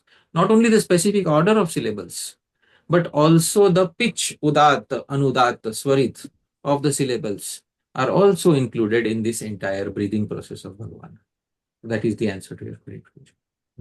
Brilliant. Thank you. No, thank you. Thank you for this. Right. I have a question, Prabhuji. Yeah. You said that if the syllables of the holy name are chanted out of order, that it's still counted by Bhagavan if the intention is to indicate Bhagavan. Right. But in the example you gave of Valmiki, the way I've always heard the story is he thought he was chanting the name of death. He refused to chant Bhagavan's name directly, and so he was tricked, and therefore there wasn't an intention. Originally when Narad Muni, his name was Ratnakar, originally when Narad Muni came to him, Narad Muni told him, chant Ram's name. And Sri Valmiki knew that Ram's name indicates Sri Ram. So, Sri Valmiki said when he chanted Ram's name, as far as I've heard, when he chanted Sri Ram's name, he said that I am unable to chant this name. I'm having difficulty in chanting in this sequence. Ram, Ram. And then Sri Narad Muni said, what experience do you have? He said, I like to kill people. I said, why not chant Mara, Mara? Because Mara means, he's dead. Is it easier in this sequence? He said, yes, it is easier in this sequence for me to chant. I have difficulty in stressing on the syllable Ra in the beginning. So I will chant with the shorter syllable in the beginning. Mara, Mara, Mara, Mara.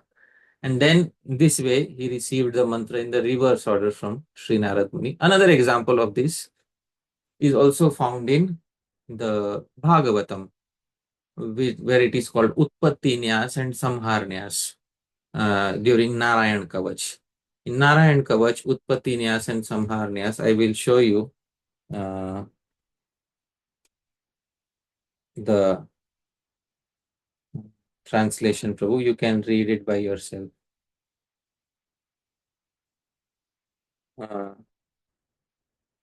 First, while chanting the mantra composed of 8 syllables, this is the sequence. Om Namo Narayanaya. And then one should chant the mantra in reverse and touch the body parts in reverse order. Yana, Yarana, Mona, Om. This is the reverse order. So, Utpatti Nyas and Samhar Nyas. When it is clearly known that Bhagavan is to be indicated, then whether you chant in proper sequence or you chant out of sequence, as soon as Bhagavan understands that he is being addressed, then he will, he will give the desire. He may give the desired result. Not that he is bound to give, but he may give. So coming back to the query, Valmiki was told earlier by Narad Muni, this is a name of Ram, and you chant this name. And Valmiki said, no, it is difficult for me to chant in this sequence. He said, all right, the reverse sequence is well known to you because you are a highway hunter and you can chant this one easily. So he said, yeah, this is known to me. So that is how the sequence was changed. And then he ended up chanting Maram, Ram, Ram, Ram, Ram, Ram. And that is how as far as I know, the indication was given to him by Narad Muni that this is the name of Bhagavan. So Narad Muni had given that very clear understanding to Sri Valmiki. So that is the answer to the query. Thank you. I'm unable to. Oh, okay. Next we have Mahesh Prabhu. Hare Krishna, Prabhuji, Dhanapranam. Thank you very much, Prabhuji, for the beautiful class. Prabhuji, I had a question that does the form, like when you are saying that it, when like we have listened that it enters the ears and then it goes to the heart. So, Prabhuji, does it have some connection with the form of the Lord also that it produces, or like when in the sport is what telling that it creates some reflection or some kind of image or something like that? And also like this connected question that like while chanting, there are two viewpoints. Like one, some say that we should only hear, and some focus on the DT also or image or syllables while hearing also. So this is my question. All right. First question is that while chanting, should it give an image of Bhagwan in the mind? Is that the first No, query? it should not. Like it, there is some science like Nam Rupa Gun Lila. So does from the sound, like they say, the form is like appears like in Yeah. Harina and Chintamani it is said. Yeah. It naturally should appear. Form is an immediate companion of name. When the Vyakhyas, when the explanations of Hare Krishna mantra are given, there are so many explanations. One is given even by Srila Bhakti Vinod Thakur. Please tell me one explanation which is without a conception of a form. Is there any explanation like that?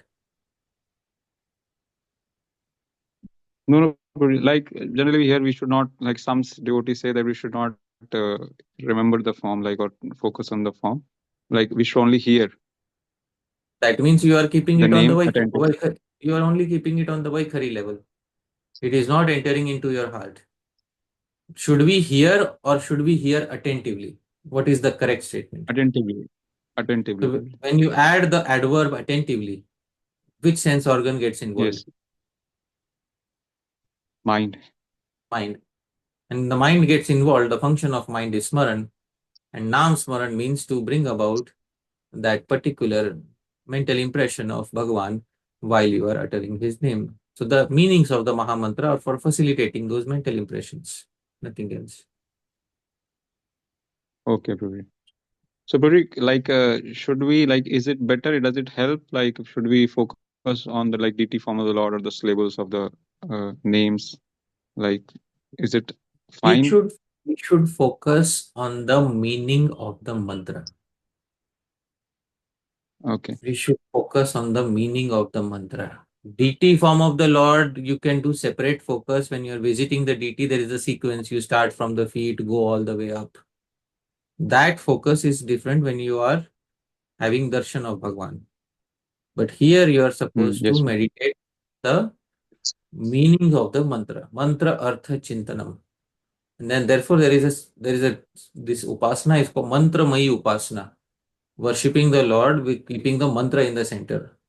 So you have to meditate on the meaning of the mantra while performing mantra mayi upasana.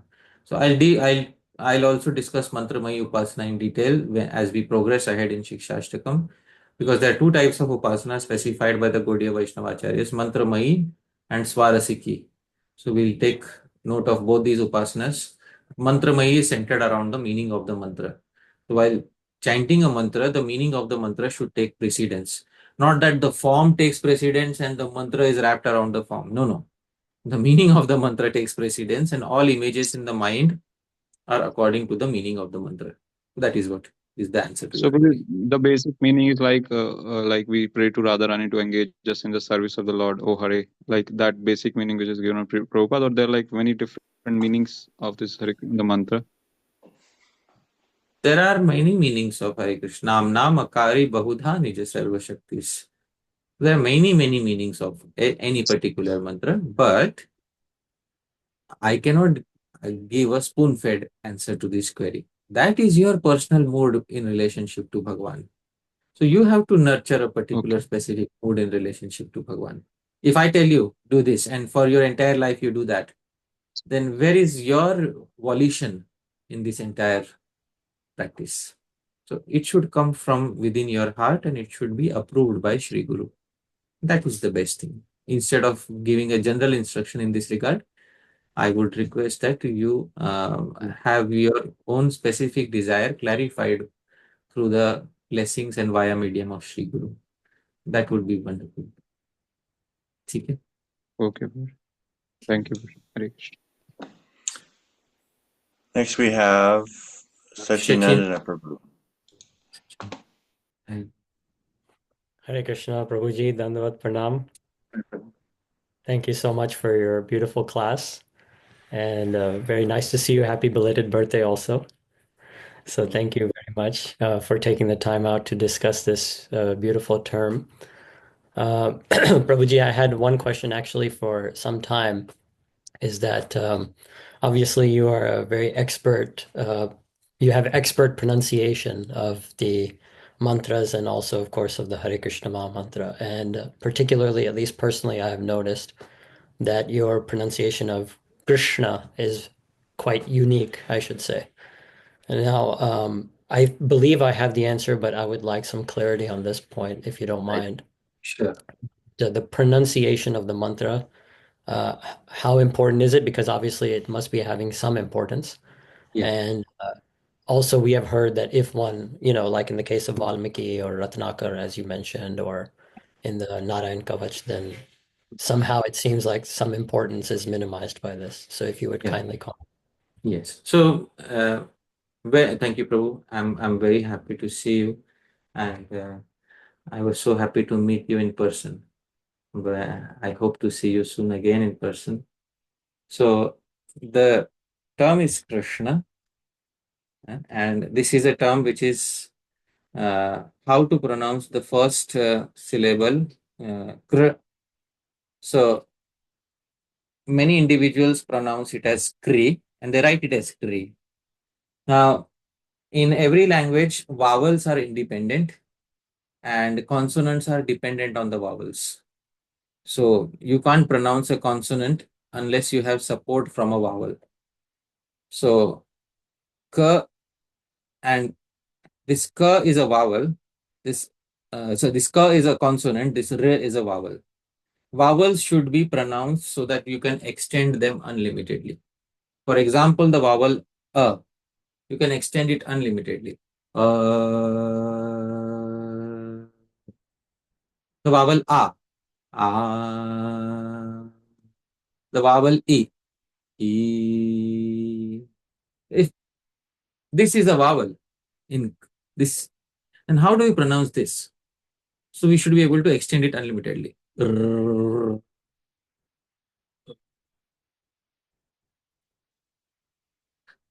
But if we pronounce at Kri, then the final sound we are hearing is E.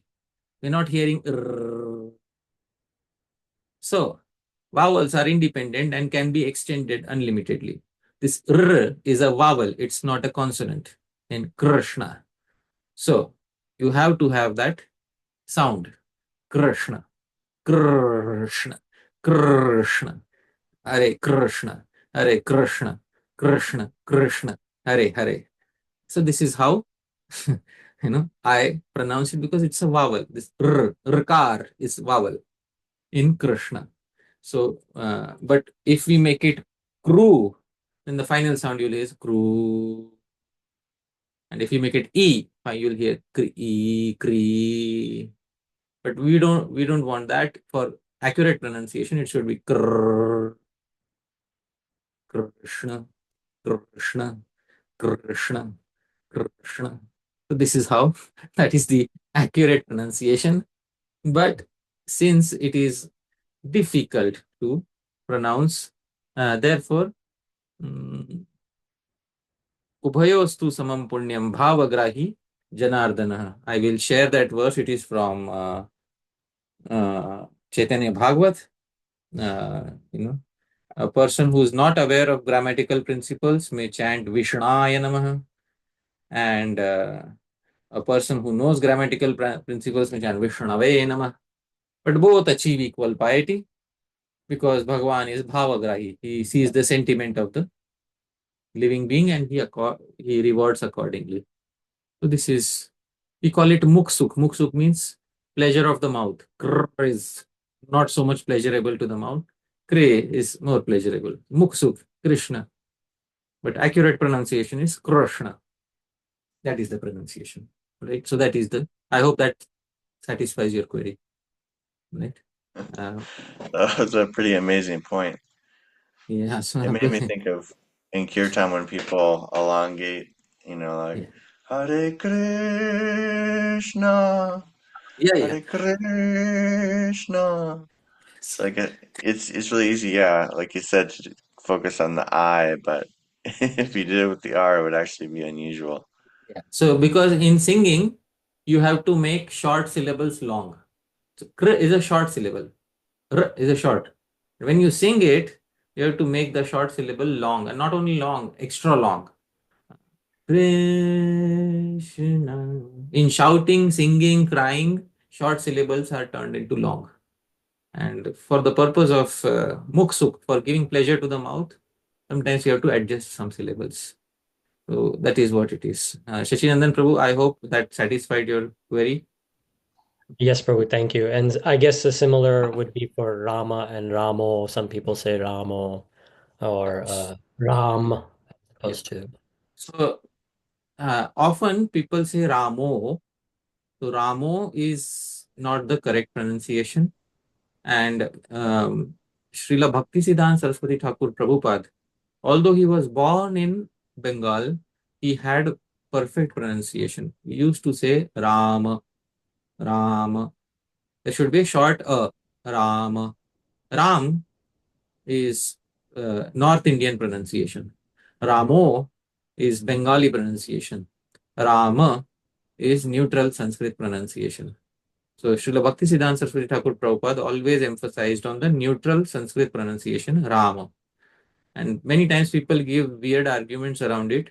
They say Chaitanya Mahaprabhu was Bengali, so we will chant, as Chaitanya Mahaprabhu himself was Pakka grammarian. He memorized Panini Sutras. There's no way he was chanting Ramo. Chaitanya Mahaprabhu was chanting the proper pronunciation, Ram, Krishna. These pronunciations should be understood, and we should not deliberately. If it is difficult for us to pronounce, that is another issue. But if it is possible for us to pronounce, but we still have, due to some cultural issues, we are pronouncing incorrectly, that is not proper. So, there are just a side point, there are many other pronunciations which are very difficult. For example, the more difficult than this is the pronunciation of this. So, Sachinandan Prabhu, how do you pronounce this? Jnana. Jnana. Then you should have simply said, like we should have written it like this. Why Right. do you write it like this? If you separate this is jakar, and this is nya. Actually, the pronunciation is jnana, jnana. That nya is a nasal sound, jnana. But for muksuk, for comfort to the mouth, we just say gyan.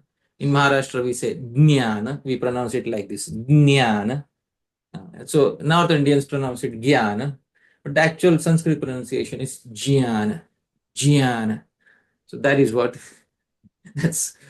Those are difficult pronunciations. Thank you. Thank you, Prabhuji. So, are there more vowels than A, E, I, O, U? Like, is M a vowel? Like, Yeah. So is not technically considered as a vowel. It is a separate type of syllable. It is called as anuswar. So it's a separate syllable. But I will tell you all the vowels that are there in Sanskrit pronunciation. First is a, then long a becomes a, e, e, u, u, then this r. It also becomes the long r. You can see how it is. Then there is this which most people can't pronounce. This is right. So this is so there is it is difficult to pronounce. Even in the Vedas, it is difficult to pronounce it. And the longer version of this doesn't exist. The short, just as there is a short r and long r, there is a short l, and the long version doesn't exist. It cannot be reached by the human effort. So that syllable doesn't exist. Then there is a, I, o, au. These are the vowels. In English, there are additional vowels. O. it's aw. It is neither a, neither ow. There is aw. When we say ball, ball, this aw is another vowel, but it is not to be found in the Vedas. It is found in other languages. So there are vowels in other languages which are not in Sanskrit. There are vowels in Sanskrit which are not in other languages. But this is the range of vowels you need to understand all the knowledge in the world. So that is what the Vedas say. You don't need more vowels, although more vowels can be generated technically by touching the tongue to other parts in the mouth. So that is the answer to the query. So we can't say something's a vowel just because it can be held indefinitely. No, we can't say something is a vowel just because it can be, because is not technically a vowel. It's a nasal sound. A vowel does not have a nasal sound. Has a nasal sound. So the grammarians will quickly catch us and say you are putting a nasal sound as a vowel, and they will point out our error. So that is what it is. Thank you, Prabhuji. Next we have Paramakarna Prabhu. Hare Krishna. So I really liked Prabhuji the whole class. Wonderful points and new information, like Dhāmeśvara Mahāprabhu said as well. And I really need to look at the class again, like other devotees said. There's so much to absorb. But one thing I do recall and which greatly impacted me was the initial quote by Srila Bhaktisiddhanta Maharaj. That was so beautiful. That how we can, we have to listen to the Shastra and understand the meaning, and then the meaning of the Nama fully arises in the heart, or the significance of Nam. That was very, very wonderful. Thank you for bringing that out. So this probably is already answered by you, but I'll still ask it again, just for my further contemplation and get it from you in a, again in a different way potentially.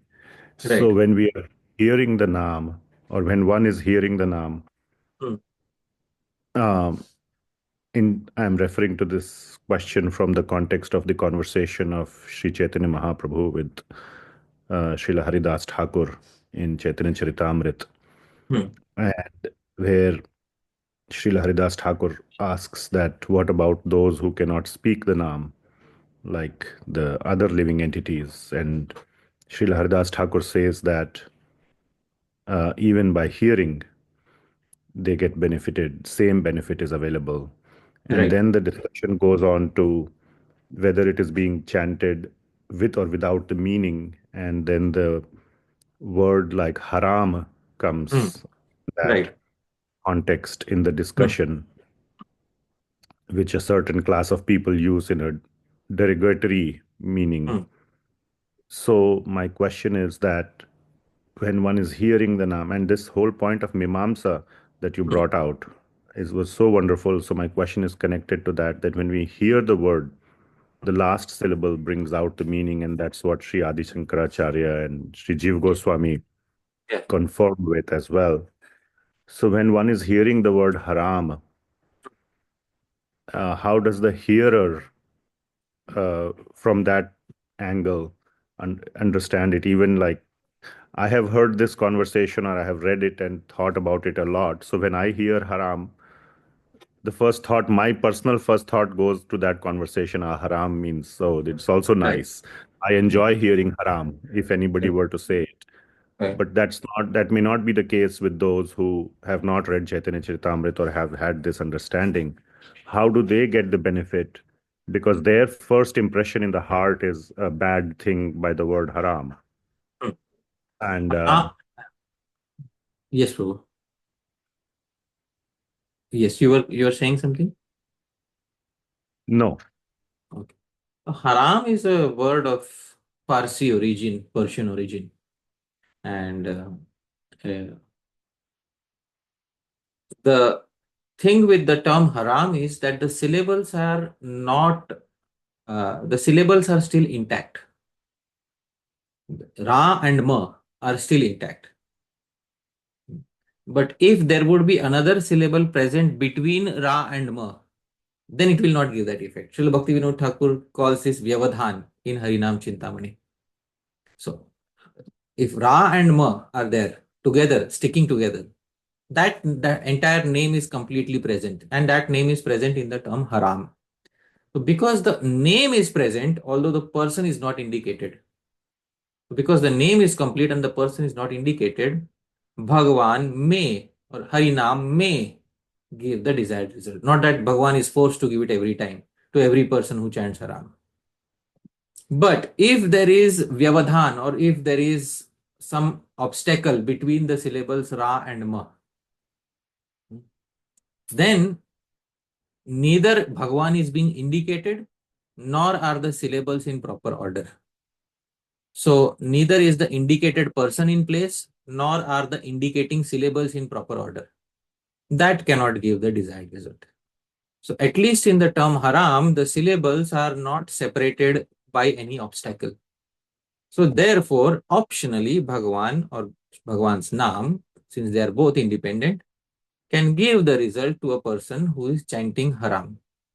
Now, this instance of chanting Haram was also very special. I was recently asked a question, because that Yavan, that person who eats the flesh of cows, he chanted Haram and he attained Bhagavan's Dham. But after chanting Haram, if he again commits sinful activity? So, will he still attain Bhagavan's Dham? So the incident mentioned in Chaitanya Charitamrita is very specific. What is the specific? He was chanting at the moment of death, he chanted. So the verse is as follows: Damshtri damshtra hato mlecho harameti punah punah uktvapi muktimapnoti kim punah shraddhaya grinan. So he's being killed by the tusk of a boar, and then at that time he's uttering the term haram, haram, because in Yavana culture, a pig or a boar is considered haram. Pigs are considered haram in Islamic culture. So because he is being killed by a pig, his destination to Jannah, heaven, is being destroyed. Therefore, he is chanting haram.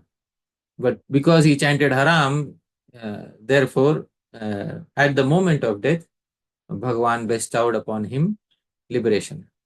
So that is the case described here. Not that he doesn't have the chance of committing sinful activities again.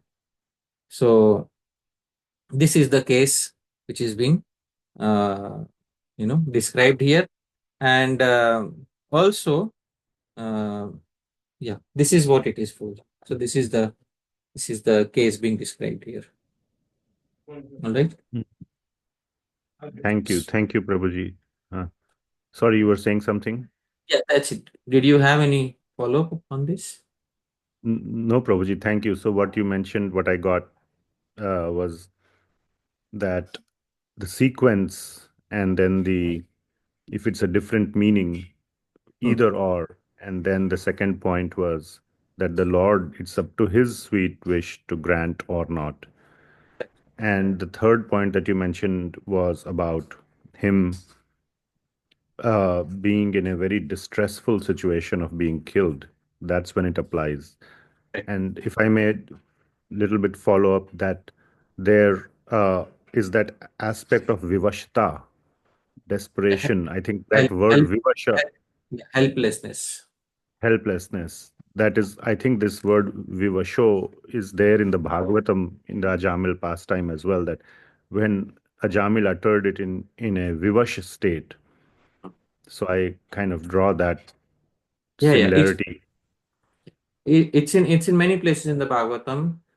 Apanna samsritim ghoram yan nama vivasho grinan tata sadhyo vimuchyate ko viveti. So that many places in the Bhagavatam, this helpless utterance of Naam is especially for those who are about to die. There are many such instances, many verses are there. Skhalan patan, while falling from a high place, one who chants becomes liberated. So there are many, many verses like that. So So even, yeah, sorry, go ahead. yeah, please go ahead. No, so I was saying, even when is not about to die, but if one is chanting in a very helpless situation, say, let us say someone else has died, or near some very, very catastrophic situation for a person, but that person may not literally be about to die, but is experiencing great suffering. At least my experience says that that person is in a vivash state, in a helpless state. I'm extending, or I'm asking you, I think it would still apply. Yeah, it can apply. Potency of the name. It can apply. Everything in relation to Harinam can apply. It is not forced to be applied, because if we say that it is forced to be applied, then it cannot be Nitya Mukto. Harinam is eternally independent. Eternally independent means even if you are chanting Shuddhanam, Prema may not come immediately.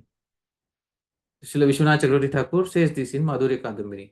Even those who are free from aparadhas, that means they are chanting Shuddhanam, doesn't mean that Prema has to come immediately, or the Harinam can be forced now. Oh, I am chanting Shuddhanam, I chanted one Shuddhanam, now bring my Prema. That is not how it works. So it will take some time. And because Sudurlabha, Bhagavan doesn't give easily. Bhagavan doesn't like to give easily. So once he gives, he cannot take it back. So that is, Bhagavan wants to take his sweet time. So that is the meaning here. In all those statements which are glorifying Harinam's potency, Harinam is never forced to give any result. Harinam may give that result if Harinam so desires. That is the answer. Thank you so much. Thank you very much, Prabhuji. Paramakarna Prabhu, did you have other devotees with you who wanted to ask a question? No, I think their questions were answered through the Okay. Q&A. Great. Next we have Mahesh Prabhu. Hare Krishna, Prabhuji. Prabhuji, just a short question. Prabhuji, can you please tell the correct pronunciation of Narasimha? Like some call Narasimha, some call it like North Indian Narasimha and Nrisimha, like there's a lot. So I always have a confusion regarding that. So there are two different terms indicating the half lion, half man form. And those two terms I will specify here. One is Narasimha. This is how it is, Narasimha. You can see the here, Narasimha. And then there is Nrsimha. So these are two different terms, Narasimha, Nrsimha. So in Chaitanya Charitamritam, you find Narasimha. I will share that particular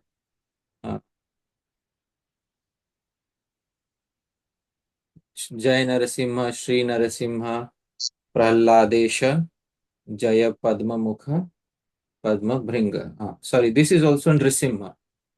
So I will share the screen.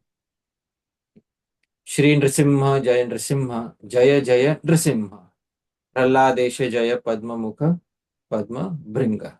Here also there is Nre, that is, there is not Nara. So, and in some places you will find Narasimha.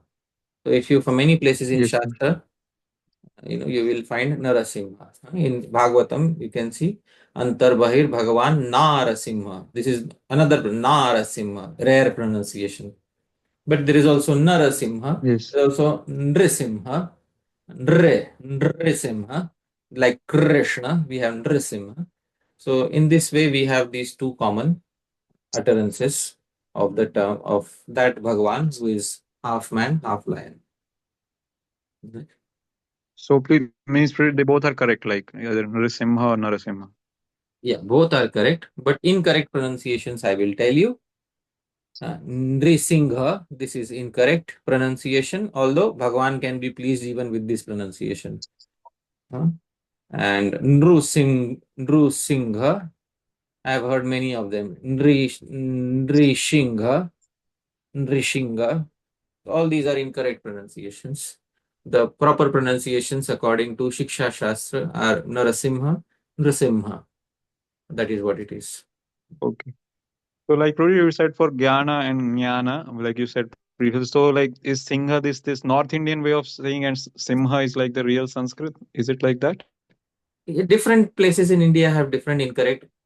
What you pronounced was also not the correct pronunciation. Jyan is the correct pronunciation. Jyan. Yeah, Okay. Yajya, Yajya, not Yagya, not Yajnya, Yajya. That is the correct pronunciation, Okay. because there is a So judge. Yagna is also wrong because Yeah, there is a jakar, there is South a Indian j. people pronounce it as Yagna. Yeah. So there is. Why did you? This is the spelling. Why put a j there if you are not going to pronounce it? Yes. Right? Yes, sure. Okay. So Narasimha and Nrisingha is correct. Not Singha also, Simha. Simha, Nrasimha, Narasimha. Both are correct pronunciations. Okay. Thank you very much. I have another question, Prabhuji. Yeah. If Sanskrit is eternal, why does the language change from Vedic to Puranic Sanskrit? The language is eternal. Why does it change from Vedic to Puranic? Because both variations came from the breathing of Bhagwan. Did the Itihas and Puranas not come from the breathing of Bhagwan? In that Upanishad, which says that all the Vedic literature came from the breathing of Bhagwan, it also says that the Itihasas, Puranas, and the commentaries also came from the breathing. So both non-Vedic and Vedic are both included in the breathing of Bhagwan. The Mimamsakas, they have all the answers to the arguments. We cannot argue. Sri Jiva Goswami just side with the Mimamsakas as far as proving the eternality of the Vedas is concerned. That's it. Nothing else is required. The Mimamsakas took all the arguments and took it to the finest level of perfection. Because in India, they were severely challenged by the Buddhists who said that Vedas are not eternal. And then Mimamsakas, they had to drive away all these arguments. That entire school of Mimamsa has all the arguments that the Buddhist could possibly think of. And then, all those arguments are there in the books of the Mimamsakas. So as far as the establishing the eternality of Vedas is concerned, we stand right on the same page as the Mimamsakas. But when they get into other sorts of analysis, we may not stand with them. That is what it is. Great answer, thank you. Next we have Bhagavat Gita Prabhu.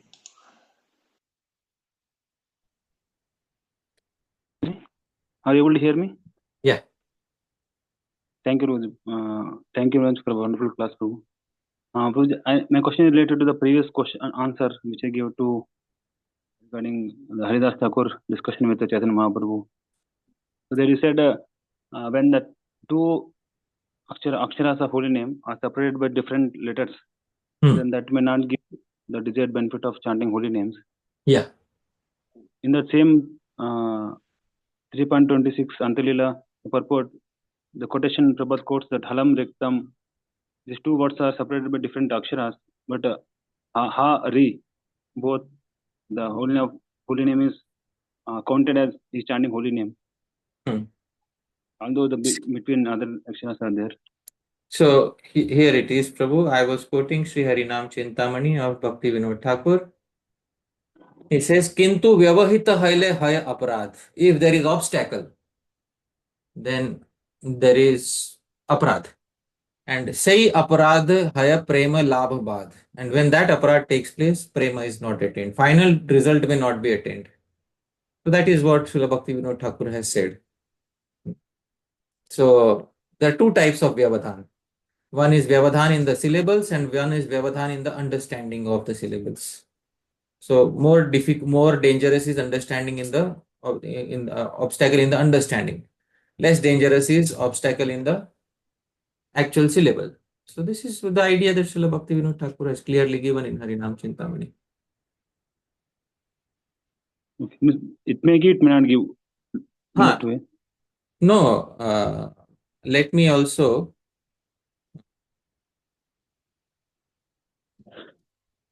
Yeah. So what I am sharing that screen. Let me. Here is what it is said. I am just quoting the direct.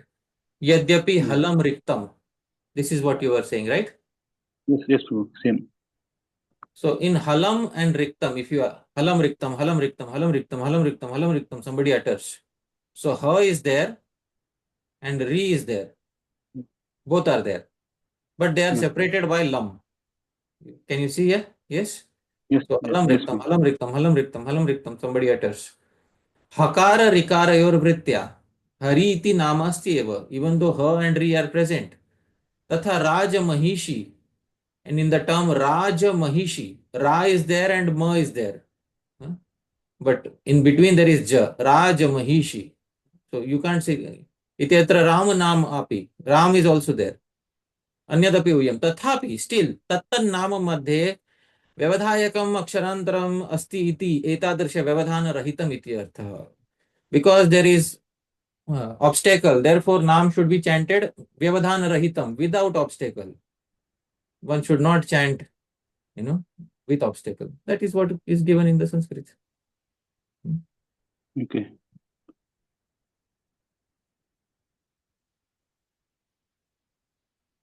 So the translation of that is here. Let me see what is in Hari Bhakti Vilas it is quoted. Sri Sanatana Goswami is saying the same thing. Vyavadhan rahitam. One should chant without the obstacles. If you chant Raj Mahishi, buffalo of the king, buffalo of the king, buffalo of the king, or sorry, queen of the king, queen of the king, queen of the king, Raj Mahishi, Raj Mahishi, Raj Mahishi. So, you may not, there is a obstacle in the syllables. So obstacle is not allowed by the previous acharyas, because the continuous impression you will get is queen of the king, queen of the king, queen of the king. So that is not recommended by the previous acharyas. Remove the obstacle and chant it purely. So that is the answer to the query. So this is not a Ajnana Sukriti. This is not counted in that way also. Yeah, no effect. No, why should it have an effect? The syllables are not in proper order, and the intention also is, who will, if somebody wants to chant Ram Nam, why will they chant Raj Mahishi? They'll directly chant Ram Nam. Neither the intention is there, nor the syllables are in proper order. Okay. Okay, thank you. Next we have Sarupani Harini Mataji. Hare Krishna Prabhuji, Sadhar Pranam. Thank you for the again nectarian class. I just had a follow-up question from a couple of Prabhujis who have asked. You have mentioned when there is a gap between, or I don't know how to say it, when there is a obstacle between the names. What about just the Ra itself? I heard from your lecture somewhere in previous lectures, I think just uttering the Ra itself can bring you that Sukriti, right? There is a verse where Bhagavan, Bhagavan Shiv says, whenever I hear somebody utter the syllable Ra, I become very happy because I think that they are uttering Ram Nam. So if somebody is just chanting Ra, but there is no intention for indicating Bhagavan Ram, why will it give Sukriti? Bhagavan Shiva says, if somebody chants Ra, I become excited in their heart because maybe they are chanting Ram Nam. But unless they chant the full Nam, till that time, the effects of bhakti will not start manifesting. Because Ra is found in so many, Raja, and then it is found in so many other terms. So the full effect is available to somebody who chants consciously the proper syllables. So that is the answer to the query. If you chant the proper syllables without indicating the person, like some child is named Ram, so that you can say it gives Sukriti. That you can say it is, because it is Nama Bhas. It can give Sukriti, it can give all the way up till liberation. So that it can give. But if you... So Prabhuji, so in Andhra, like people usually name their kids the Lord's names knowingly or unknowingly. So if they say like Rama or Krishna is their name, Ramakrishna or something, and if they have no intention for the Lord, but they call their sons on a daily basis, do they still get the Sukriti of that? Of course, because the syllables are Vedic. They are in proper order. The order of the Vedas has been followed. The name is there. Okay. Thank you, Prabhuji. Hare Krishna. Next we have Sachinandana Prabhu. Hare Krishna. Prabhuji, would you mind showing the slide with the word-for-word translation that I think it's the second or third slide? Of this first verse of Śikṣāṣṭakam? Yes, Prabhu. All right. Let me show you that slide. I'll share my screen. Here it is.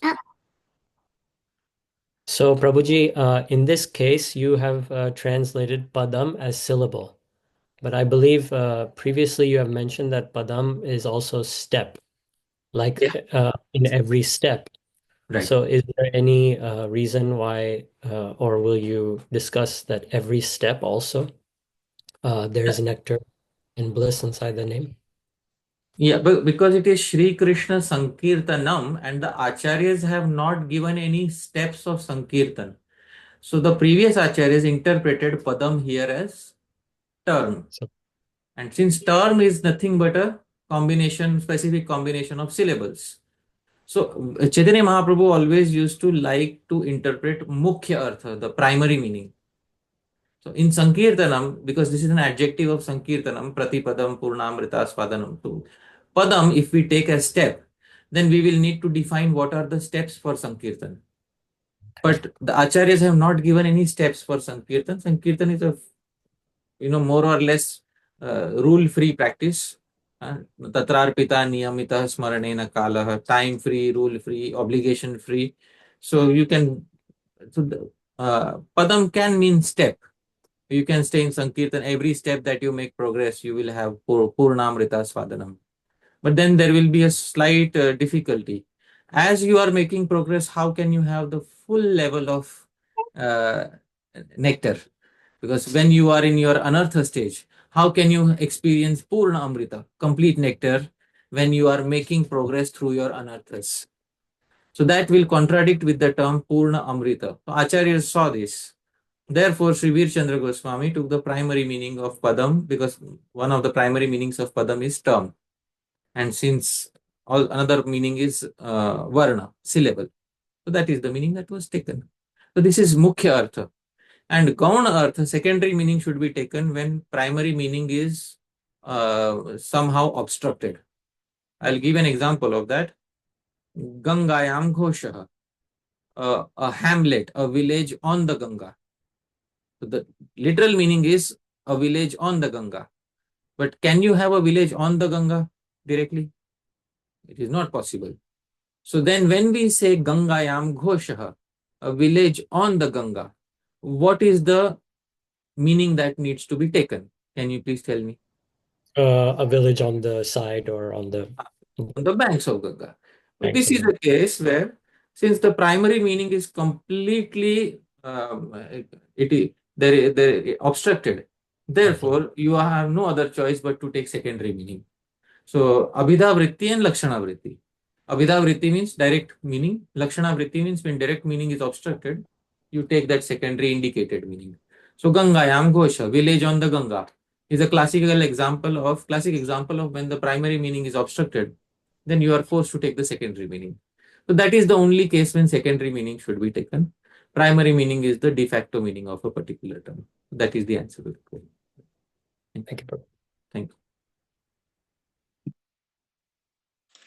All right, everyone. Thank you so much for joining us. And I'm going to invite you to unmute now and give a big thank you to Hari Parshad Prabhu. Belated birthday wishes, Prabhuji. Hare Hare Krishna. Krishna, Prabhuji. Thank you so much, Prabhu. Hare Krishna. Kalpatarubhyascha. Hari Parshad Prabhu ki Thank you very much. Shriman Harshi Wish Parshad happy Prabhuji ki jai. belated Thank you so much, birthday, Prabhuji. Babaji. Thank you. Jai Shri Prabhupada. Hare Thank you. Krishna, Hare Jai Shri Krishna, Prabhupada. Hare Krishna. Thank you. Jai Shri Prabhupada. Thank you. Krishna. Thank you so much. Thank you so much, Jai Shri Prabhuji. Prabhupada. Hare Krishna. Hare Hare Krishna. Krishna. Thank you. Hari Thank you, Parshad Prabhu. Prabhu Jai. Thank you. Jai Shri Thank Prabhupada. you, everyone. Krishna. Hare Thank you all Krishna. so much. We'll look forward to see you next time. I'm going to sign off now. Hare Krishna.